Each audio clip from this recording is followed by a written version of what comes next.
안녕하세요. 소개받은 이상의 선교사입니다. 반갑습니다.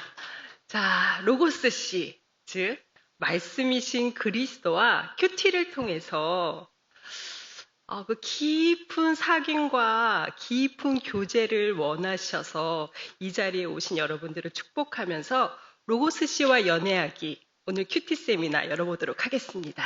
같이 기도할게요. 너희는 여호와의 선하심을 맛보아 알지어다. 그에게 피하는 자는 복이 있도다. 아멘. 하나님 감사합니다. 여기 주의 거룩한 신부들이 그리스도가 다시 오실 그 재림의 날까지 자신의 거룩함과 정결함으로 준비하는 과정 중에 있는 이 신부들을 축복하며 하나님 기도합니다. 도우시고 인도하여 주셔서 날마다 주의 선하심을 말씀의 샘에서 맛보아 알게 하여 주시고 그러함으로 주께 피하는 복을 이 모두가 하나님 누릴 수 있도록 인도하여 주시옵소서. 우리 가운데 하나님께서 허락하여 주신 성령님 함께 이 시간 부어주셔서 처음부터 끝까지 성령이 주관하시고 성령이 가르치시며 성령이 깨닫게 하시는 역사가 이 가운데 넘쳐날 수 있도록 역사하여 주시옵소서. 감사드리며 예수님의 이름으로 기도합니다. 아멘. 자, 로고스 씨와 연애하기 시작해 보도록 하겠습니다. 자, 이거인가요? 제가 이거를 맞습니다. 맞네요. 자, 인트로는 정혼과 결혼식 사이라고 정해놨는데요. 제가 이제 이 제목을 로고스 시, 즉 말씀이신 그리스도, 성경 말씀을 로고스라는 인격화된 어떤 그 이름으로 해서 연애하기라는 것이 제가 일상 지금까지 해온 일이 큐티를 통해서 말씀이신 그리스도와 밀당하듯이 연애하면서 지금까지 걸어왔거든요. 그래서 그렇게 이름을 지어봤는데요. 이 결혼과 정혼 사이, 정혼과 결혼 사이를 이해하기 위해서는 유대의 결혼 풍습에 대해서 좀 이해해 주실 필요가 있어요. 유대인들은 결혼을 어찌하냐면, 저희는 약혼하고 결혼하잖아요. 그들은 정혼을 하고 결혼을 합니다. 정혼은 약혼보다 강력한 의미가 있어요. 완전히 결혼을 결정한 거예요. 그러니까 사실상 결혼식만 안 했다 뿐이지 정말 결혼한 것과 다름이 없어요. 그래서 정혼을 해요. 그때 신부의 집에 신랑과 신랑 아버지가 와서 지참금도 주고 정표도 주고 해가지고 정혼을 해요. 결혼을 완전 결정을 해요. 그리고 난 다음에 신랑이 아버지와 함께 신랑의 집으로 돌아갑니다. 그리고 1년에서 2년 정도, 길면 2년 정도 신부와 결혼해서 살 집을 마련하고 그 결혼의 모든 예식들을 준비하는 과정을 한 1년 정도 갖게 돼요. 그동안 신부는 자신의 집에서 신랑을 기다립니다. 그리고 마침내 시간이 되어서 신랑이 이제 신부를 데리러 신부의 집으로 오죠. 그때 신부와 신부의 들러리들이 모여서 신랑을 기다리죠. 그리고 신랑은 신부를 데리고 신랑의 집으로 돌아가서 성대한 결혼식을 올립니다. 그것을 가리켜 이제 우리 요한계시록에서는 그리스도 어린 양의 혼인잔치라는 표현을 쓰거든요. 그래서 성대한 결혼식이 끝나면 그때부터 이제 결혼의 생활이 들어가게 되는 것이죠. 그리스도께서는 우리 한 분 한 분, 여기 성도님들 한 분 한 분을 신부로 맞으시기 위해서 아버지이신 성부 하나님과 성자 하나님께서 저희 가운데 오셨어요. 그리고 우리를 신부로 맞이하기 위해서 결혼 지참금으로 그리스도의 보혈이라는 아주 값비싼 지참금을 지불하셨죠. 그리고 너와 결혼을 확정한다라는 그 정혼의 증표로서 성령 하나님을 주셨어요. 그걸 우리 너무나 값진 것을 받았죠. 그리고 그리스도께서는 하늘 보좌로 돌아가셨어요. 어린 양의 혼인잔치를 준비하시기 위해서. 그리고 말씀하시죠. 다시 올 거야. 기다리고 있어. 그래서 우리는 여기서 지금 이 땅에서 그리스도가 다시 오실 것을, 그 재림을 기다리면서 이제 그리스도를 기다리면서 살아가고 있는 거예요. 그래서 정혼과 결혼 사이라는 이 인트로를 이야기한 겁니다. 자, 빌립보서 2장 12절은 이렇게 말씀하고 있어요. 보이시면 제가 이거를 자꾸 볼래요? 보시면 빌립보서 2장 12절 말씀을 함께 다 같이 한번 읽어보도록 할게요. 시작! 항상 복종하여 두렵고 떨림으로 너희 구원을 이루라. 맞아요. 우리는 누구냐면 정체성이 되게 중요한데요. 우리는 로고스씨, 어린 양이신 그리스도, 말씀이신 그리스도의 정혼자예요. 약혼과는 다르다고 했죠. 사실상 신부예요. 그렇다면 우리는 어디서 살아가고 있느냐면 정혼과 결혼 사이. 우리는 already 이미 결혼을 했어요. 거의 정혼했어요. 그렇지만 not yet. 아직 결혼에 충만한 완전한 결혼의 상태는 들어가지 않은 그 상태에 있어요. 자, 여기는 남성 우리 그 성도님들도 계시고 여성분들도 많이 계시는데 죄송합니다. 제가 여성이어서 그런지 메타포 비유죠. 신부 비유를 좀 많이 쓰게 되네요. 잘 이렇게 해석해서 번역해서 들으시면 될 것 같아요. 자, 그러면 우리가 신부로서 신부의 일을 해야겠죠. 신부는 어떤 일을 해야 하나 보면 기다림의 일을 해야 돼요. 그리스도의 신부라는 것은 다시 오실 것을 약속하신 신랑이신 그리스도를 기다리는 일을 업으로 하는 사람이에요. 어떤 사람이 물어요. 당신 직업이 뭐예요? 그리스도를 기다리는 일이 내 직업이에요. 라고 말하는 거죠. 어딘지 모르게 좀 이상하지만 사실이 그렇습니다. 모든 이 땅의 성도님들은 그리스도가 다시 오실 것을 기다리는 일을 업으로 하면서 살아가고 있는 분들이에요. 그리스도를 기다리는 일을 업으로 하면서 사이드로 나는 가정주부이기도 하고 공부를 하기도 하고 비즈니스를 하기도 하고 또 여러 가지 일들을 하기도 하죠. 자, 그러면 기다리는 일이란 도대체 무엇인가? 우리가 기다린다 그러면 굉장히 수동적이고 소극적이고 피동적이라는 생각을 할 텐데 그렇지 않아요. 그리스도의 신부가 하는 이 업으로서의 기다림의 일이란 적극적이고 능동적인 일이에요. 기다리는 일을 하는 거예요. 그 기다림의 일은 곧 다시 오실 그리스도가 남기신 그 말씀을 기억하고 순종하면서 연애하듯이 아주 치열하게 그 말씀을 살아내는 것, 그것이 기다림의 일이에요. 말씀으로 살아내는 것, 그것이 바로 기다리는 일을 업으로 하는 자들, 곧 신부가 하는 일입니다. 자, 그러면 기다림에는 여러 방식들이 있죠. 뭐냐면 성경 말씀으로 하는 여러 가지 방식들이 있어요. 그렇다면 어떤 방식들이 있을까요? 자, 성경과 관련해서 여러 가지 기다림의 방식이 있는데 흔히 교회에서 많이 하는 거예요.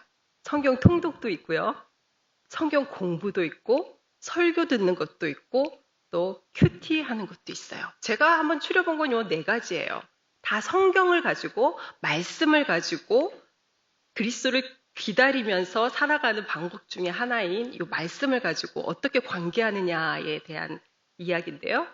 성경 통독은 through the 성경 말씀 아시죠? 쭉 말씀을 통독해 가는 거죠. 자, 그러면 또 성경과 성경 공부는 about the 성경 말씀, 성경에 관해서 성경을 잘 이해하고 배우고 파악하기 위해서 공부를 하는 거예요. 그래서 이 각 성경의 저자가 누군지, 역사적 배경이 무엇인지, 또 문화적 배경은 무엇인지, 이게 어떤 공동체가 읽었는지, 이 구절은 도대체 무슨 뜻인지 쭉 공부를 해 나가는 것을 성경 공부라고 하죠. 설교 듣기도 있어요. 설교 듣기는 before the 성경 말씀 앞에 우리가 나아가는 거예요. 들려지는 말씀을 듣는 거예요. 그러면 큐티하기는 무엇일까요? with or in 성경 말씀. 성경과 함께 걸어가고 함께 행하고 in the 성경 말씀. 성경 말씀 안에 거하고 성경 말씀 안에 살아가는 거. 그것이 큐티할 때의 성경과의 관계예요.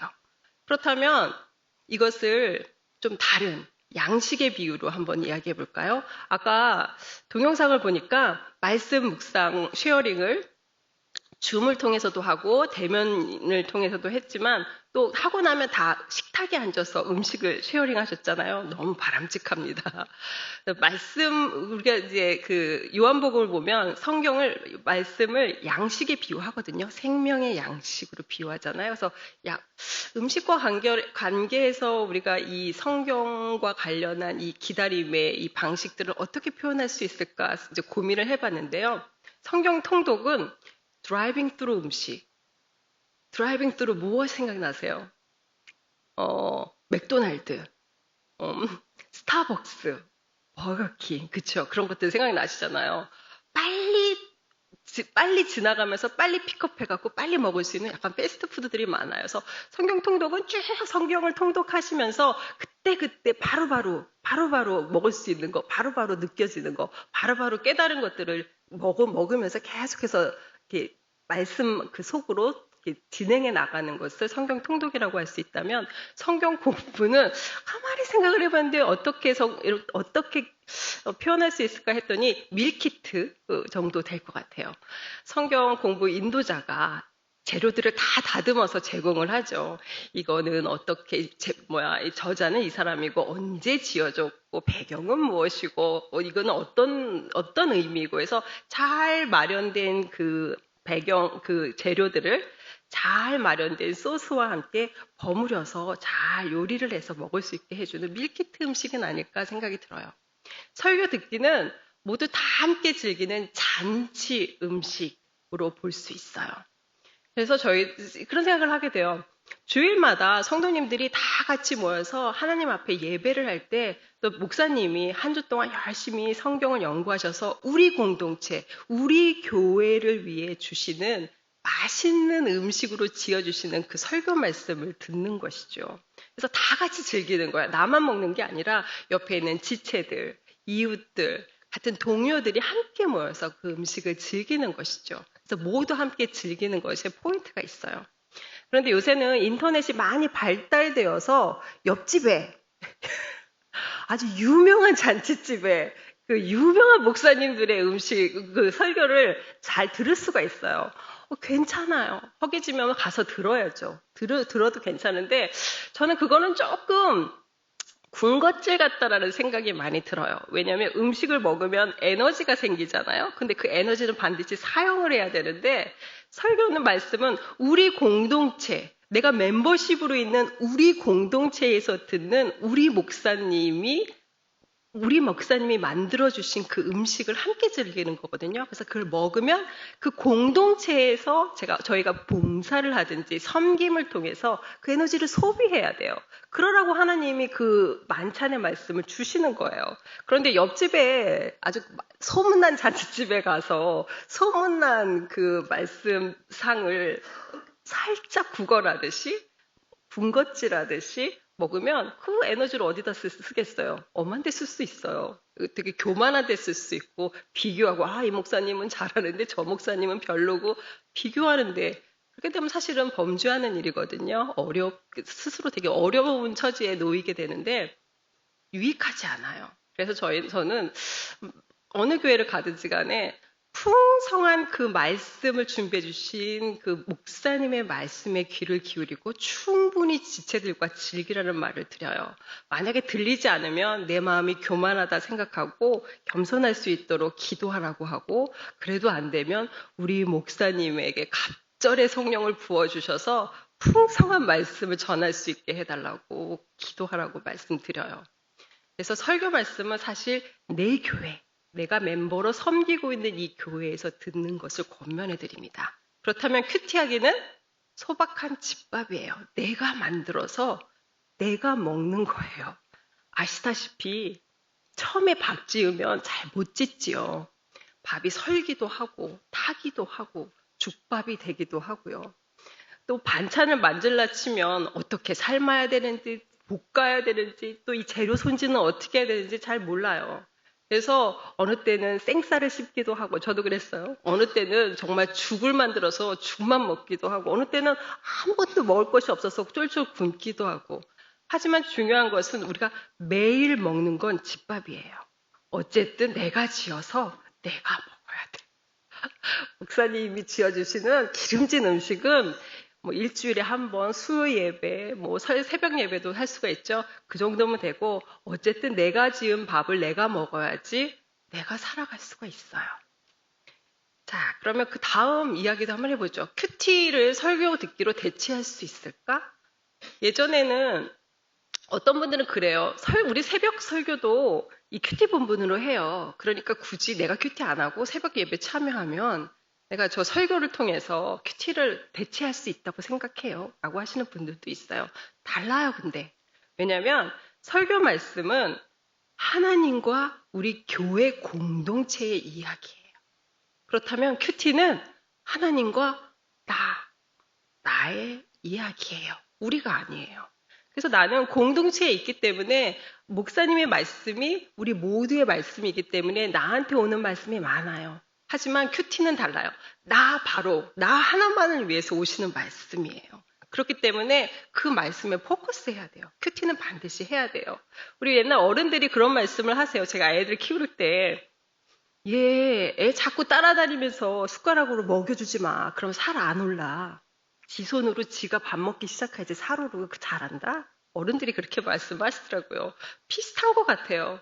제 손으로 죽이 되든 밥이 되든 말씀 펴고 그 앞에서 읽고 묵상하고 그대로 살아내려고 몸부림칠 때 내 영이 성장하고 내가 하나님의 앞에서 그리스도의 장성한 분량까지 자라갈 수 있어요.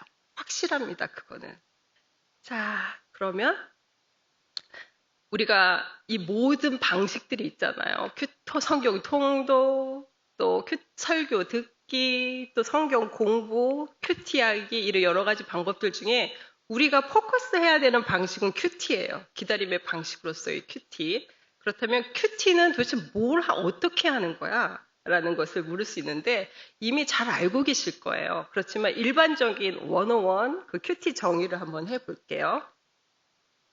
자, 한번 같이 큰 소리로 한번 읽어볼까요? 시작! quiet time의 줄임말로서 매일 조용한 시간과 장소를 정해진 성경 말씀을 읽고 묵상하고 삶에 적용하는 하나님과 친밀히 사귀는 일상의 루틴이자 인격 변화와 성숙을 도모하는 경건 훈련의 방식이다.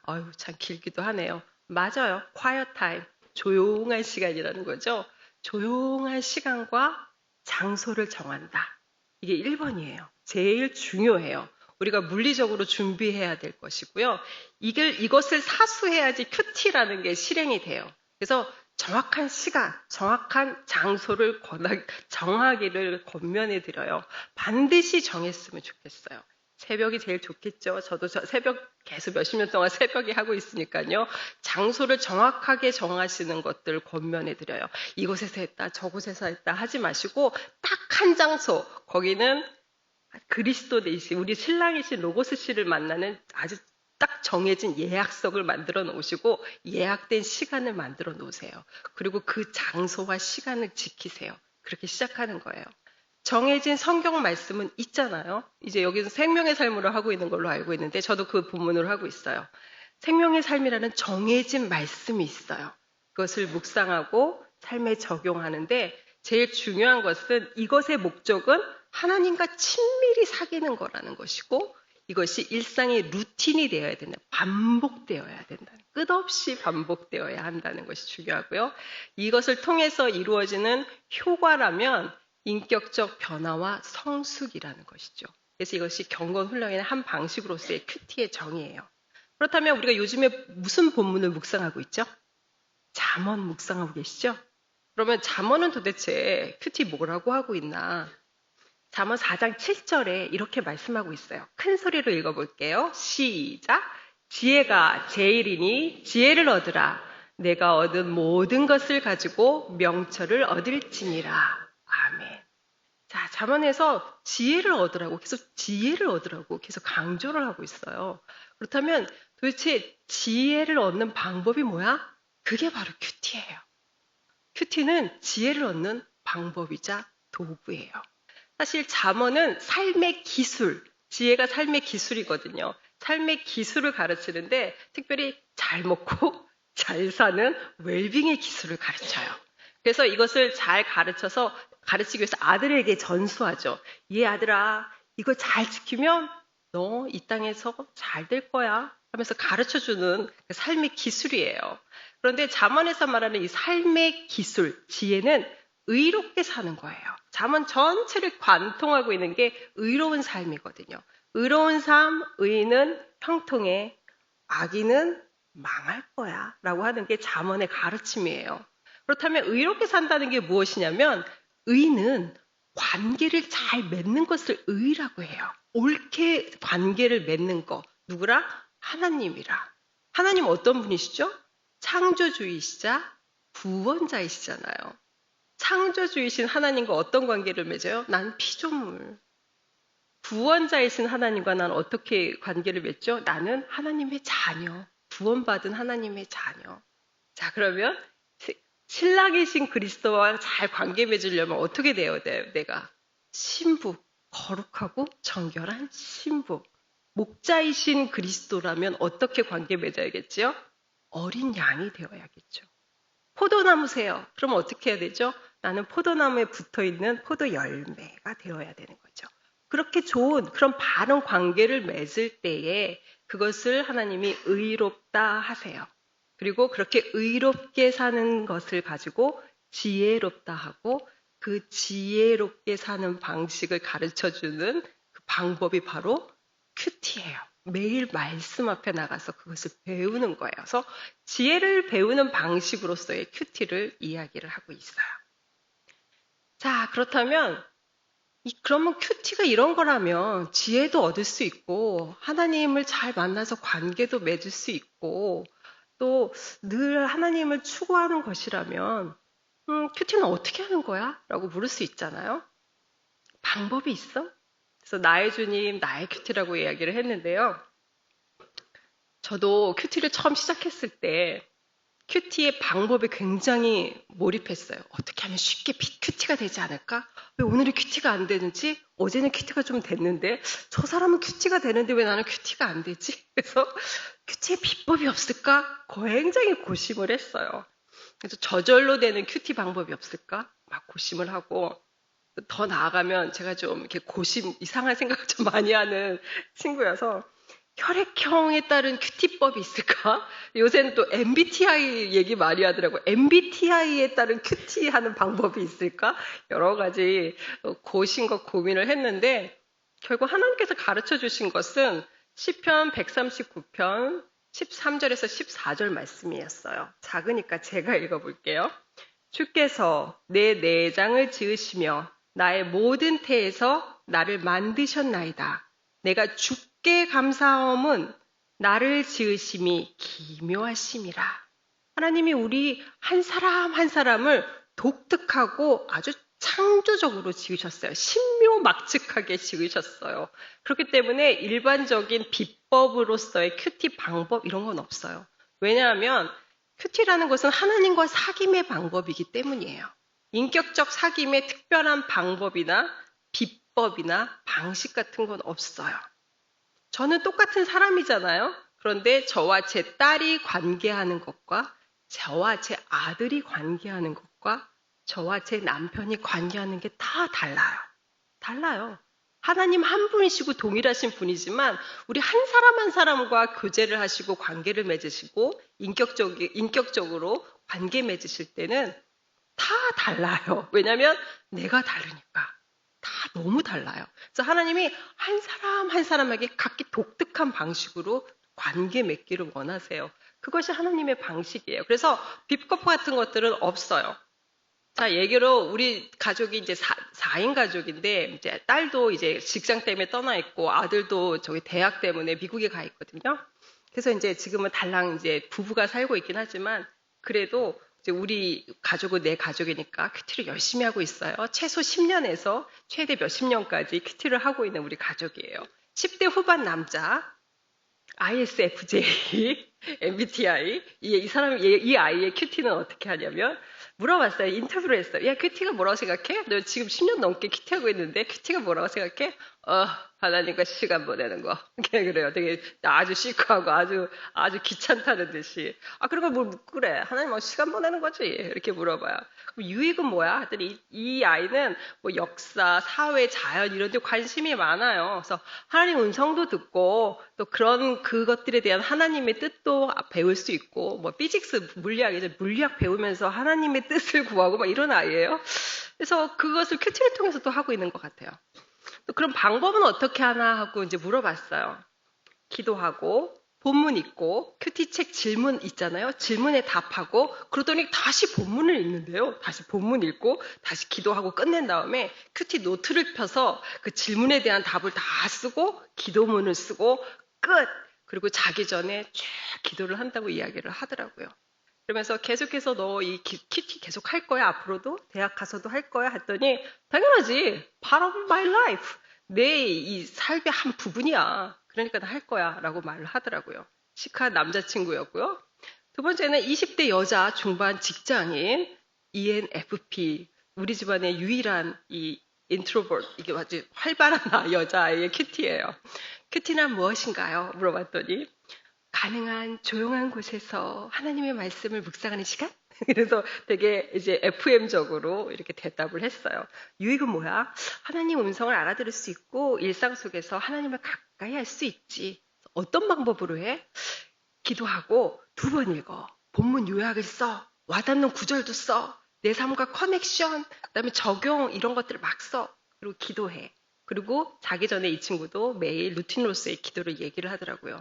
감사한 건 뭐냐면 제가 이 딸을 2학년 때 본격적으로 잡아놓고 큐티를 가르쳤어요. 미국에서 학교를 다녔었거든요. 저희가 10년 동안 미국에서 유학생활을 하고 케냐와 우크라이나로 그 선교를 떠났었거든요. 그래서 10년간 미국에 있을 때 이 아이가 굉장히 많은 여러 가지 힘든 것들을 겪었는데 어려서부터 좀 대차게 좀 힘듦을 겪었는데 그래서 이제 붙잡아 놓고 큐티를 가르쳤어요. 그러니까 이 친구는 되게 이렇게 상상력도 많고 하고 싶은 것도 많고 창의적인 아이였어요. 그래서 이제 막 시키니까 시키는 대로 하기 싫은 거예요. 그래서 왜 요약을 적어야 돼? 막 이제 이러는 거예요. 그래서 나 요약 적기 싫은데. 그래도 이걸 해야 돼. 이거 방법, 이게 순서야. 그랬더니, 그럼 나 말로 안 하고 그림으로 그리면 안 돼? 이렇게 얘기하더라고요. 근데 이 아이는 그림 그리는 걸 되게 좋아했어요. 좋은 생각이야. 그러면 이 말씀을 다 읽고 일러스트레이트로 한번 그려봐, 옆에. 그럼 자기한테 와닿고 깨닫고 이해하는 걸 막 그리고 옆에 예수님 그리고 자기 막 울고 있고 막 이런 것들을 막 그려요, 어려서부터. 그래서 그리는 것으로 요약을 끝내고 그다음에 자기 큐티를 이어갔죠. 그렇게 2학년 때부터 큐티를 해서 지금까지 큐티를 하고 있는데 감사하게 이 아이가 지금 그 기독교 국제학교에서 2학년 담임을 하고 있어요. 그런데 그 2학년 아이들고 자기 반 아이들이죠. 아이들하고 같이 큐티를 하면서 큐티를 가르치고 있어요. 그래서 내가 그 아이를 보면서 눈물을 흘리죠. 내가 그 2학년 여자아이를 큐티를 시켰더니 얘가 선생님이 돼서 2학년 그 반 애들을 다 같이 데리고 큐티를 하고 있구나 해서 할렐루야. 이게 몇 배의 결실이야. 막 이러면서 휘파람을 부르죠. 너무 기뻐서. 그래서 처음에 왜 너 큐티를 계속 해왔어? 왜 계속 하려고 해? 했더니 처음엔 시켜서 엄마가 해서 했는데 그 다음에 습관이 돼서 했고 그 다음에 이제는 아이들 큐티를 지도하는데 새로운 관점과 유익들을 얻는 중이야. 애들하고 난 일어나서 새벽에 큐티를 하고 학교에 출근해서 학교에 이제 일과 시작하기 전에 애들과 큐티를 한대요. 그래서 애들하고 또 2번 큐티 엄마 이렇게 얘기를 하더라고요. 그래서 되게 좀 뿌듯하죠. 이런 아이도 있어요. 그 다음에 이제 저겠죠? 40대 후반 여자, 대학원생. 제가 공부를 시작했어요. 대학원 공부. INFJ예요. 저는 큐티를 시작했어요. 근데 저는 이제 간단하게 삼위일체 하나님과의 내밀하게 사귀는 시간. 큐티의 유익은 제가 이제 갱년기를 지나다 보니 이게 위 오르락 내리락이 저도 심해요. 그래서 성령의 충만함을 지금 열심히 구하고 있는데 쉽지 않은 과정을 갖고 있어요. 그래서 저는 안식이 필요해. 그래서 맨날 큐티를 하는데 안식을 허락해 주시더라고요. 큐티하는 방법은 저는 기도하고 읽고 묵상문으로 길게 기도문으로 쓰면서 묵상을 해나가요. 그리고 수시로 계속해서 매 순간마다 쉬지 않고 unceasing 그 기도를 프레이어를 하고 있죠. 지속하는 이유는 저의 경건의 방식이고 저의 삶의 콜링이에요. 그래서 하고 있어요. 이제 마지막으로 저희 집의 가장이신 50대 초반 남자 직장인 ISFJ의 큐티는 개인 예배다 큐티는. 그리고 큐티의 유익은 하나님의 임재를 경험하고 임재 안에 젖어질 수 있다. 큐티하는 방법은 이분의 방법이 좀 저도 이렇게 보면서 이거 좀 배울 만하다는 생각이 들었었는데 기도하고 그 다음에 본문을 읽으면서 들어오는 단어나 구절을 바로바로 노트에 쓴대요. 그리고 그것을 이용해서 기도문을 적는다고 하더라고요. 그리고 큐티를 할 때 항상 염두에 두는 것은 앞으로의 스케줄, 할 일이 너무 많은 거예요. 할 일이 쫙 있는데 그 스케줄을 염두하면서 계속해서 묵상을 돌린다고 하더라고요. 그래서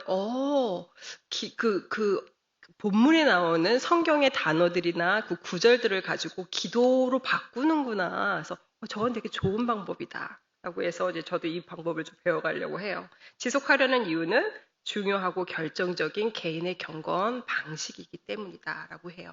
제가 여기서 이야기하는 초점은 뭐냐면 특별한 방법, 비법은 없다. 자, 그러면 무엇이냐면 안 넘어가네요.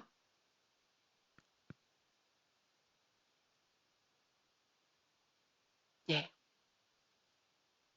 안 넘어가네요.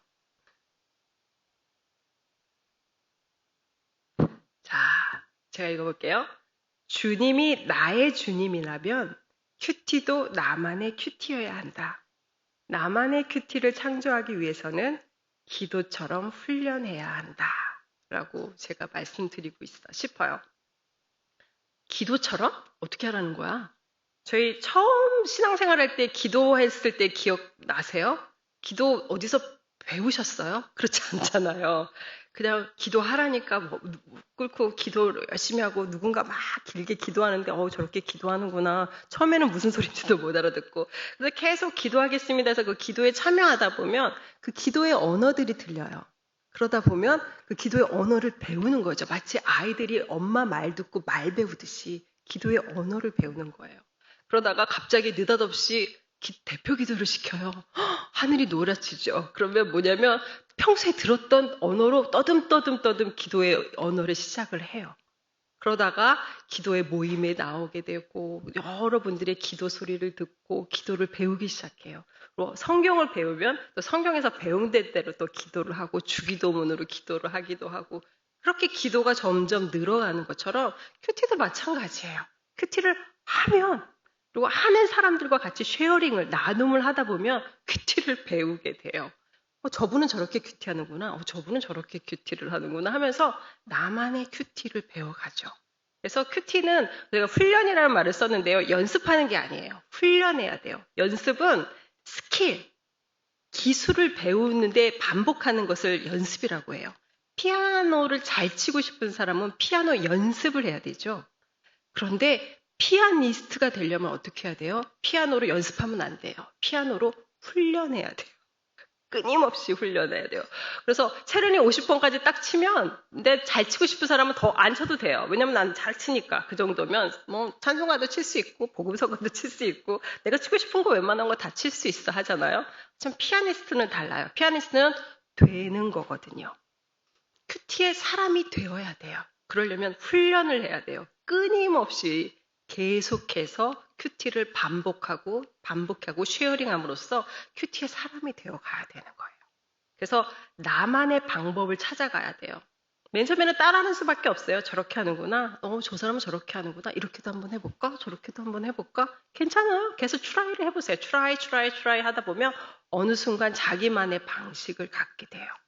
그렇게 나만의 방식을 갖게, 나만의 주님과 나만의 방식으로 큐티하는 방법을 만들어가는 거죠.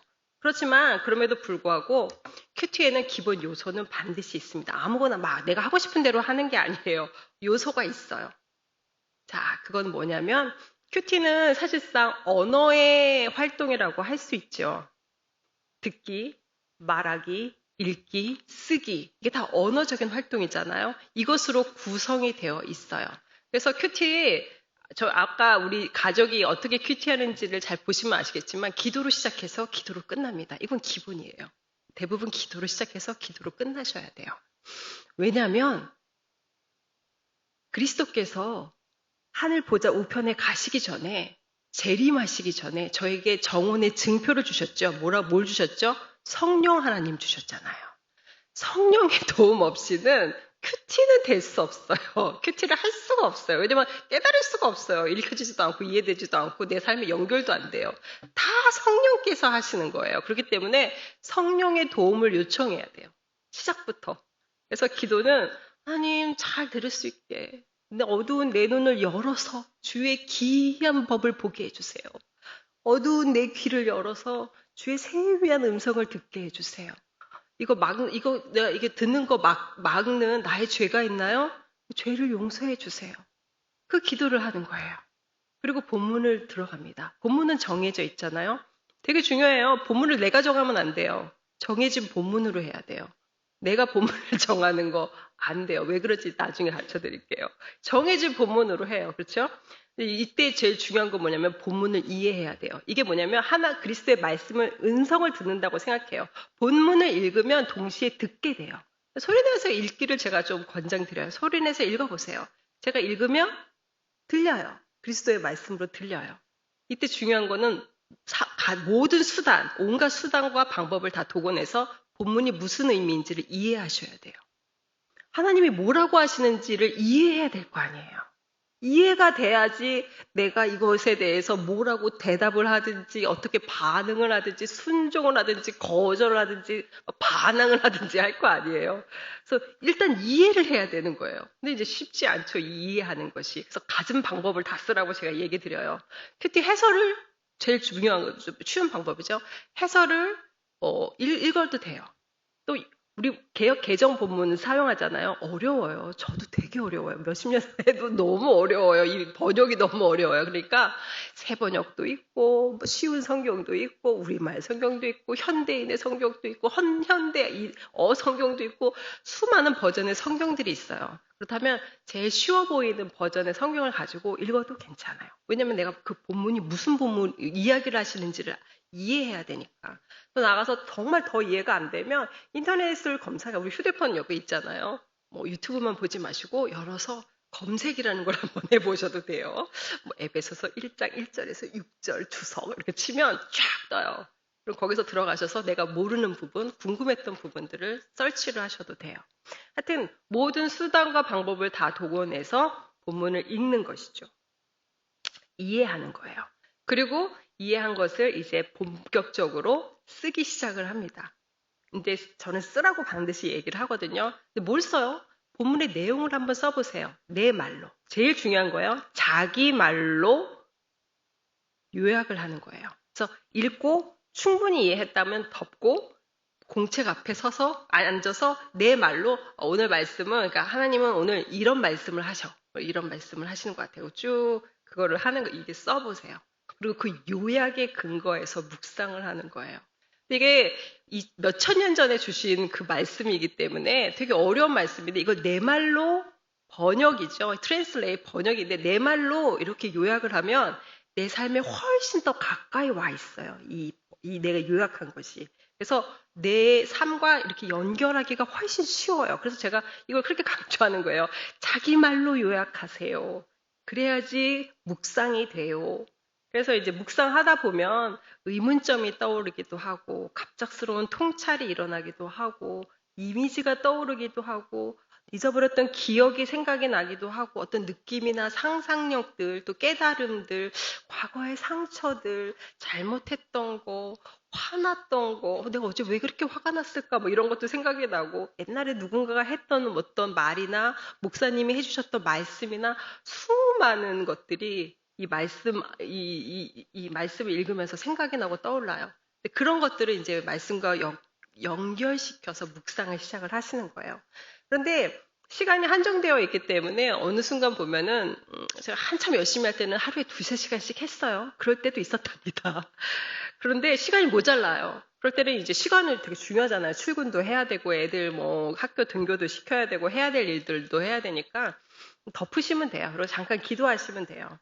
묵상에 따라서 감사할 거 감사하고 찬송할 거 찬송하고 또 지적해 주시면 회개하고 또 필요한 거 간구도 하고 누군가 떠오르게 하시면 중보도 하고 하루 일과 중요한 일과가 있으면 그 일과도 하나님께 맡기면서 안식하면서 성령 안에서 안식하면서 접고 순간순간 살아가면서 그 아침에 묵상했던 말씀들을 끊임없이 되새김질을 하면 되는 거예요. 계속 아까 어디까지 묵상했더라. 그래 거기서 끝났어. 그 다음에 어떻게 뭐지? 계속 생각을 하는 거예요. 순간순간 그 말씀을 떠올리면서 생각하는 거죠. 그래서 하루 종일 큐티하는 거예요. 사실은 이제 저는 화장실에서도 자주 큐티 묵상을 하는데 화장실에 앉아서 일을 보다가도 생각이 나고 또 손을 씻다가도 생각을 하고 그리고 또 내 일들을 열심히 하다가 또 잠깐 쉬는 시간에 또 생각을 떠올릴 때 그 생각들을 하면서 끊임없이 묵상을 하는 것이죠. 이것이 큐티의 기본 요소예요. 이 안에서 얼마든지 여러분들이 창의적으로 큐티의 방법들을 이제 구축해 나가시면 돼요. 그런데 이제 제일 중요한 것이 다들 어려워하는 것이 다 알겠어. 이 본문이 뭐라고 하는지도 알겠고. 근데 이걸 적용하는 게 난 너무 어렵다. 이거 어떻게 적용해야 돼? 그래서 그 이야기를 항상 들을 때마다 저는 적용하는 큐티에 대한 이야기를 조금 해볼까 해요. 이제 가장 조금 중요한 이야기겠죠? 큐티는 중요한 게 두 개의 텍스트가 있어요. 하나의 텍스트는 말씀이에요. 본문이죠. 다른 텍스트는 리빙 텍스트가 있어요. 이건 나예요. 나의 리빙 tek스트. 그래서 하나님의 텍스트는 성경 본문. 이건 정확하게 매일매일 떨어져요. 무섭게 오죠. 무섭게 배달되어서 아침에 비면 쫙쫙 그날 아침 말씀이 딱딱 배달되어 있어요. 이건 변함없이 와요. 꾸역꾸역 계속 와요. 그런데 나의 리빙 텍스트는 이게 언어화되거나 이것이 언어화되어 있지 않은 나의 상황이나 상태를 이야기를 하거든요. 내 마음 상태, 나의 현재 상황들, 내 과거, 현재, 미래의 상처들, 뭐 염려들, 걱정들부터 시작해서 여러 가지 삶의 형편들, 내 마음의 상태들, 뭐 불안하고 좌절하고 막 이런 그런 부분들, 이게 다 나의 리빙 텍스트예요. 이 둘 사이를 연결하는 것을 적용이라고 하죠, 사실은. 이것이 사실 큐티의 거의 꽃이라고 할 수 있죠. 이거 위해서 우리가 좀 큐티를 하는 거죠. 그래야지 나의 적실한 말씀이 되는 것이거든요. 자, 그렇다면 적용하는 포인트가 있어야겠죠. 그러면 한번 제가 만들어 봤어요. 적용 포인트. 말씀과 나의 상태를 연결하는 게 적용하는 거라고 했어요. 말씀과 나의 상황을 연결하는 거죠. 근데 상태는 저는 이제 마음 상태고 마음은 사실 지정의로 이루어져 있어요. 그리고 나의 상황은 나의 현재 상황뿐만 아니라 과거와 미래 상황까지 다 포함이 됩니다. 그렇다면 이제 말씀과 어떻게 연결할 수가 있을까라고 할 때 지적으로는 말씀을 통해서 하나님을 알아가요. 내가 하나님을 알게 됐어. 그러면 적용된 거예요. 내가 은혜로우신 하나님을 만났어. 오늘 은혜로우신 하나님의 말씀을 계시해 주시네. 그럼 적용된 거예요. 우리가 적용에 대해서 굉장히 어떤 이상, 환상, 어떤 잘못된 어떤 그런 인식을 갖고 있는데 대부분 이 의의 실천적인 헌신이나 봉사나 나눔이나 이런 것들을 해야지 적용이 됐다라고 생각이 들거든요. 그렇지 않아요. 큐티의 적용은 하나님의 말씀이 내 삶 전체, 내 존재 전체와 연결되는 걸 적용이라고 해요. 내 지식으로 내가 새로운 하나님에 대한 면을 알게 됐어. 그러면 적용된 거예요. 또 말씀은 나를 비추는 거울이에요. 말씀을 통해서 나를 알게 됐어. 내가 이런 사람이었구나. 내가 이런 자였구나를 알게 됐어. 적용됐어요. 하나님의 성품을 닮아가기 위한 나의 태도를 교정하게 되고 새로운 마음가짐을 갖게 되고 이런 거 다들 여태까지 너무 게을렀구나. 더 부지런히 살아야겠다. 부지런히 살아야겠어. 태도를 변화시켜야겠어. 적용됐어요. 실천적인 회개, 헌신, 봉사, 나눔 다 이것은 너무나 이제 명확한 적용이니까요. 말씀과 나의 상황을 연결할 때 과거, 현재, 미래, 과거의 잘못들, 오해, 상처, 잘못 내가 인식하고 있는 것에 새로운 이름표를 다는 거 이런 모든 것들과 연결돼서 내가 회개를 한다든지 내 오해를 하나님에 대해서 오해했던 거 다시 알게 됐다면 그것도 적용이 된 거예요. 내 상처를 만지시고 그것들을 치유하신다면 그것도 적용이 된 거예요. 그리고 지금 내 상황에 대한 올바른, 내가 지금 이 매일매일의 이 지루한 일상에 대해서 하나님이 어떻게 이야기하시는지, 지루한 일상이 아니라 천국의 복이로구나라고 내 인식이 바뀌었어요. 그러면 큐티가 적용이 된 것이죠. 환난과 고난 중에 말씀을 통해서 위로를 받았어요. 날씨 앞에서 눈물을 흘리게 됐어요. 적용이 된 거예요. 내가 열심히 수고하고 있는데 아무도 알아주지 않는 것 같아. 그러나 하나님께서 말씀으로 격려해 주세요. 적용이 된 거예요. 내가 어떤 미래에 내 자식에 대한 일들, 어떤 진로에 대한 일들 때문에 걱정하고 근심하고 있어. 근데 말씀을 통해서 내 마음에 있던 근심과 염려와 걱정이 물러가고 평안이 임했다. 적용된 거예요. 그러면 이 적용 포인트들에 대해서 구체적으로 제가 제 큐티를 좀 나눠보도록 하겠습니다. 빠른 속도로 나눠야겠죠? 자, 첫 번째는 하나님의 형용사, 하나님을 아는 지식이라고 이제 제가 얘기를 했잖아요. 저는 저의 방법 중에 하나는 그런 방법을 사용하셔도 돼요. 저는 이제 그 큐티 책을 사용하지 않고 노트를 써요. 노트를 쓰는데 왜냐면 제가 이제 케냐로 선교사를 떠나니까 더 이상 생명의 삶을 받아볼 수가 없는 거예요. 그래서 이제 이사를 이제 다 짐을 처분하고 케냐로 떠나야 되는데 짐을 이제 처분을 하는데 막 큐티 책이며 이게 막 자료들이 어마어마하고 해서 쓸만한 거는 다 이렇게 그 교회 도서관에 기증하고 나머지는 큐티 책을 제가 더럽게 쓰거든요. 더럽게 쓸수록 좋은 거예요. 옆에 칸들 있잖아요. 새카맣게 뭘 쓰셔야 돼요. 그러니 그 다음에 뒤에 그 칸들 옆에 있는 여백에도 막 다 쓰고 막 이렇게 모자르도록 이렇게 쓰면 막 종이를 끼워서 쓰고 막 이러거든요. 누구한테 보여줄 수도 없고 누구한테 할 수도 없어서 그걸 싹 정리해서 버렸어요. 다행히 거기는 미국이어서 한국말로 쓴 제 큐티 책에 쓰여지고 무슨 말인지 모를 거라서 너무 다행이다 이러면서 싹 버렸거든요. 그 뒤로는 노트를 써요. 그래서 이제 인터넷을 열어서 큐티 본문만 확인을 해요. 그래서 오늘은 잠언이구나. 그래서 잠언 몇 장부터 몇 장, 그리고 딱 하고 이제 성경을 열어서 성경을 읽으면서 그 이제 큐티를 해 나가고 나머지는 이제 이렇게 이제 노트를 쓴단 말이에요. 근데 저는 이제 읽고 기도하고 묵상 읽고 그다음에 이제 들어오는 구절들 그다음에 전체 이해들을 한 다음에 이제 제가 그랬잖아요. 묵상 기도를 하면서 이제 묵상을 시작을 한다고요. 그러다 보니까 하나님을 먼저 부르거든요. 왜냐면 기도할 때 하나님을 부르잖아요. 근데 하나님을 부르는 형용사가 있어요. 우리가 자비와 은혜가 풍성하신 하나님도 사실 이건 형용사예요. 하나님이 어떤 분이신지를 이야기해 주는 거, 설명해 주는 것이 형용사잖아요. 그래서 본문을 딱 읽고 그 본문에서 딱 가르쳐 주시는, 이해시켜 주시든 만나게 되는 하나님의 이름을 형용사로 다 붙이기를 시작을 해요. 그러면서 이제 큐티가 시작이 되거든요. 지난 10월 이제 10월 큐티를 보면 이제 제가 이제 시작하는 말이에요. 지혜의 근원이신 하나님 이렇게 하면서 이제 기도문을 써가면서 묵상이 이제 시작이 돼요. 행위의 열매를 먹게 하시는 하나님. 이게 하나님을 아는 지식이에요. 이거 하나만 하셔도 너무 어렵다 하시면 이것부터 하시면 돼요. 어떤 하나님이신지를부터 그 지적으로 시작을 하면 되시죠. 제일 쉬운 거니까. 찾고 부르고 구하면 발견당해 주시는 주님. 지도하시는 주님. 이렇게 해서 매일 주님의 이름이 바뀌어요. 사랑하시는 주님, 생명의 근원이 되시는 주님. 뭐 이제 이렇게 잠언 말씀을 묵상할 때는 그랬고, 에베소서 말씀 묵상할 때는 다 계획이 있으신 경륜의 하나님. 이렇게 쓰고 시작했네요. 계시와 지혜와 계시의 영을 주시는 하나님, 긍휼이 풍성하신 하나님, 비밀스러운 은혜의 경륜을 실행하시는 하나님, 건축가 하나님. 각 족속에게 이름을 주신 아버지, 일로 부르시는 주님. 그래서 이렇게 하나님에 대한 형용사, 새 사람을 지으신 아버지. 이렇게 계속해서 하나님의 형용사를 바꿔가면서 매일매일 하나님이 어떤 분이신지를 새롭게 알아가요. 그러다 보면 살다가 내 큐티의 그 내용을 잊어버려도 요건 기억나요. 빛이신 주님. 오늘은 빛이신 주님이었지.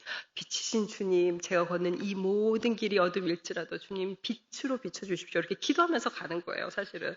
지적하시는 주님, 이런 주님 만나면 되게 무서워요. 저는 막 지적하시거든. 너 이 녀석 이것도 잘못했고 막 이렇게 얘기하시거든요. 지적하시는 주님. 그래서 하루 종일 지적하시는 주님을 묵상을 하게 되죠. 그렇게 하나님을 알아가는 것도 적용이 되죠. 두 번째는 잠언, 이제 어제 말씀이네요. 진실한 입술은 영원히 보존되거니와 거짓 혀는 잠시 동안만 있을 뿐이니라. 제가 이 말씀 앞에서 이 말씀을 딱 읽는데 과거의 기억이 떠오르게 하셨어요. 과거의 기억이 있는데 그 기억은 장면으로 떠오르잖아요. 그 장면 속에 제가 딱 떠오르는데 두려움과 공포에 떨고 있는 제 젊은 시절에 30대 시절에 제 모습이 탁 떠오르는 거예요. 그래서 이게 뭐지? 그러고서 했던 기억을 더듬어 봤더니 그 당시 젊은 사역자였던 저였는데 제가 이제 미국 유학생활을 했다고 했잖아요. 그때 저희가 이제 한 그 이민교회, 한인 이민교회를 섬겼어요. 남편과 같이 섬겼었는데 인생에서 그런 거 안 당해보시면 참 좋겠지만 때때로 그런 일을 당할 때가 있죠. 모함을 당할 때가 있어요. 모함을 당할 때가 있는데 저희 부부가 모함을 당했어요. 모함을 당했는데 어떤 모함이었냐면 유력한 장로님과 한패가 되어 담임 목사님을 핍박하여 쫓아내고자 하는 음모를 꾸미고 있다라는 모함을 받게 되었어요. 너무 황당한 거예요. 왜 갑자기 왜 우리가 주인공이 됐지? 왜 이런 말도 안 되는 페어컷 이런 주인공이 됐지? 라는 생각을 했었는데 그냥 처음에는 그러고 말았어요. 그냥 말이 안 되니까 사실이 아니기 때문에 그냥 딱 흘려버렸는데 이게 점점 역사를 하는 거예요. 이 헛소문이, 이 모함이 점점 역사를 하게 되어서 실제적으로 저희가 담임 목사님과 관계가 어려워지고 담임 목사님이 아무래도 그 이민 그 교회 그쪽 커뮤니티에서는 좀 그래도 영향력이 있으신 분이니까 다른 영향력 있는 분들에게 그런 말을 전하면서 이제 저희가 되게 고립되고 되게 여러 가지 힘든 상황들을 겪게 되었죠, 사실은. 그러니까 이게 점점 거짓이 역사하는 힘이 너무 커지니까 두려워지더라고요. 그래서 꼼짝없이 너무 두렵고 내가 이걸 어떻게 해결해야 될지를 모르겠고 어떻게 이거를 헤쳐나가야 될지 몰라서 두려움에 막 떨었어요. 근데 그날 또 하나님께 기도를 하면서 나가서 하나님 너무 억울합니다. 이게 도대체 무슨 일입니까? 도대체 이게 뭐랍니까? 이러면서 억울해서 하나님 앞에 나가서 막 기도를 했는데 하나님이 저에게 음성으로 말씀해 주세요. 정말 그때는 너무 급하셨는지 음성으로 말씀해 주셨는데 거짓은 뿌리가 없어서 금방 사라진다. 평안하라 따라 말씀하셨어요. 근데 정말 그 말씀이 제 마음 안에 탁 들어오자마자 모든 공포와 두려움과 걱정과 염려가 정말 일순간에 싹 사라졌어요. 그래서 정말 그 말 붙들었어요. 거짓은 뿌리가 없어서 금세 사라진다고 말씀하셨으니 하나님 내가 진리 되신 그리스도의 말씀을 붙들고 날마다 살겠으니 하나님 제가 흔들리지 않게 해달라고 기도했어요. 그리고 이제 수많은 이제 우여곡절이 있었겠죠. 근데 결과적으로 보면 그 담임 목사님과도 좋은 나쁘지 않은 관계로 그다음에 유력한 그 장로님이란 분과도 나쁘지 않게 그리고 모든 커뮤니티와도 나쁘지 않게 좋게 평강하게 사역을 잘 마무리하고 이제 그 사역을 이제 사임을 하고 나오게 되었어요. 그게 너무 기적 같은 일이 벌어진 거죠, 사실은. 근데 그 말씀이 딱 생각이 나는데 그때가 딱 생각나는데 이 말씀으로 하나님이 딱 기억이 나게 하시는 거예요. 진실한 입술, 그리스도의 입에서 나오는 진리 되신 말씀은 영원히 보존되거니와 거짓의 혀는 너희를 모함했던 그 거짓의 혀는 잠시 동안만 있을 뿐이다. 기억하니? 기억해요, 하나님. 이거 기억해.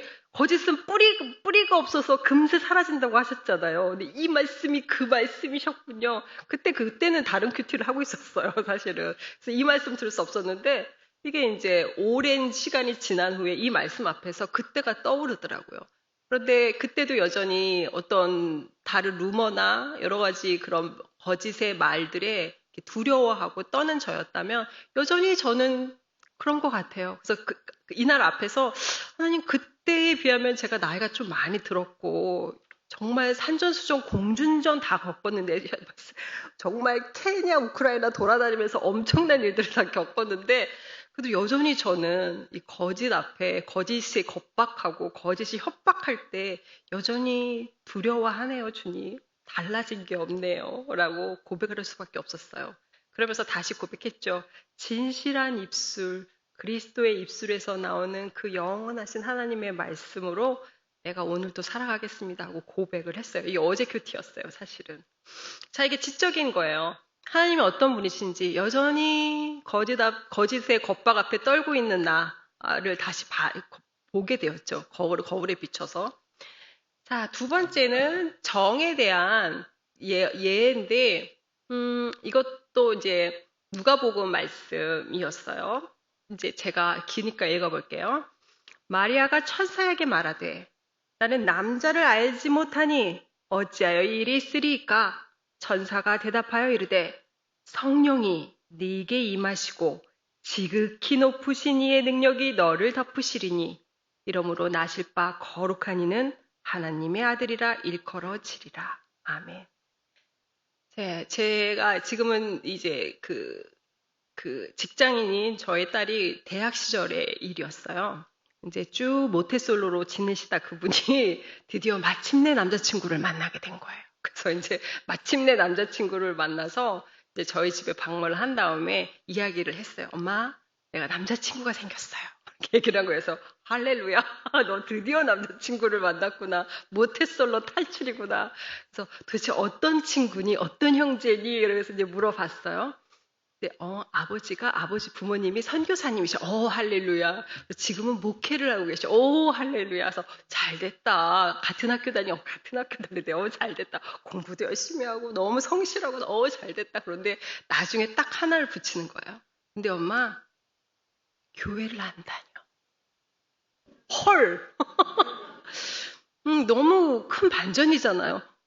선교사님이고, 목회자 자녀라며. 했더니, 상처가 많아서 안 다녀. 엄마 아빠한테 상처 너무 많이 받았대. 안 다닌대. 그러는 거예요. 근데 제가 듣고 알았어. 일단 알았어. 그리고 이제 돌아갔어요. 제 방에 들어간 다음에 이제 큰일 난 거예요. 하나님, 제가 뭐 큰 거 바라는 거 아니고 믿음의 청년 그거 하나 받았는데 이거 도대체 어떻게 된 거예요? 이제 막 이러면서 이거 찢어놔야 되나요? 이제 여러 가지 생각이 들면서 막 기도했어.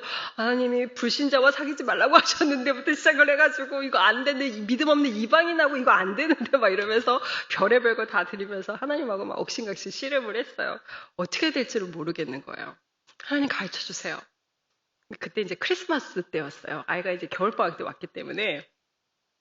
그래서 이제 이 누가복음 말씀 이제 또 크리스마스 큐티네. 그리고 이제 딱 교습했어요. 그래서 수도 없이 했잖아요. 크리스마스 큐티네에서 새로울 게 없어. 그러면서 이제 누가복음을 펴고 그래도 이제 그때 따라서 이제 큐티를 했어요. 그러면서 이때 이제 제가 질문 하나 던졌어요. 마리아가 이때 나는 남자를 알지 못하니 거절하겠어요. 라고 했다면 어땠을까? 예수님 받지 않았으면 어떻게 됐을까? 라는 그런 생각을 한번 해봤어요. 근데 마리아는 남자를 알지 못하지만 예스 했어요. 내가 받겠습니다. 그래서 하나님의 거룩하신 구속사역에 제가 참여하겠습니다. 헌신하겠습니다. 모험하겠습니다. 목숨을 건 여정이었잖아요. 여기 진짜 마리아는 정원한 처녀였잖아요.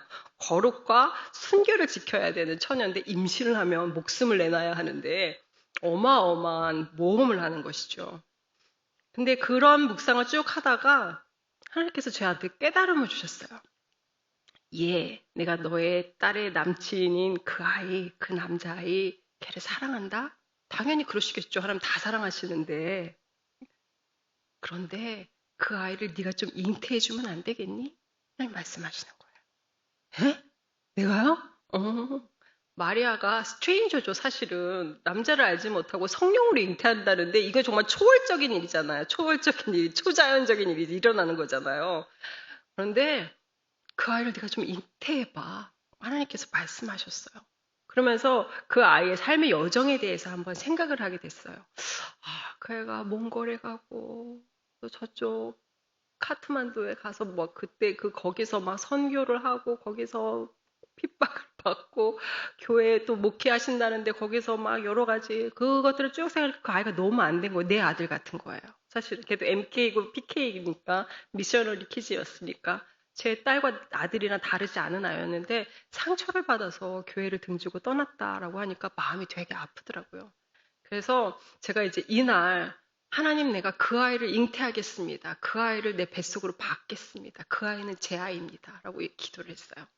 그리고 그 아이가 이제 출산할 때까지 잘 뱃속에 넣어서 열심히 기도하고 열심히 중보하면서 키웠다가 내가 마침내 하나님의 아들로 내가 태어나게 하겠습니다. 이렇게 이야기를 하고 딸한테 가서 축복해줬어요. 잘 사귀어봐.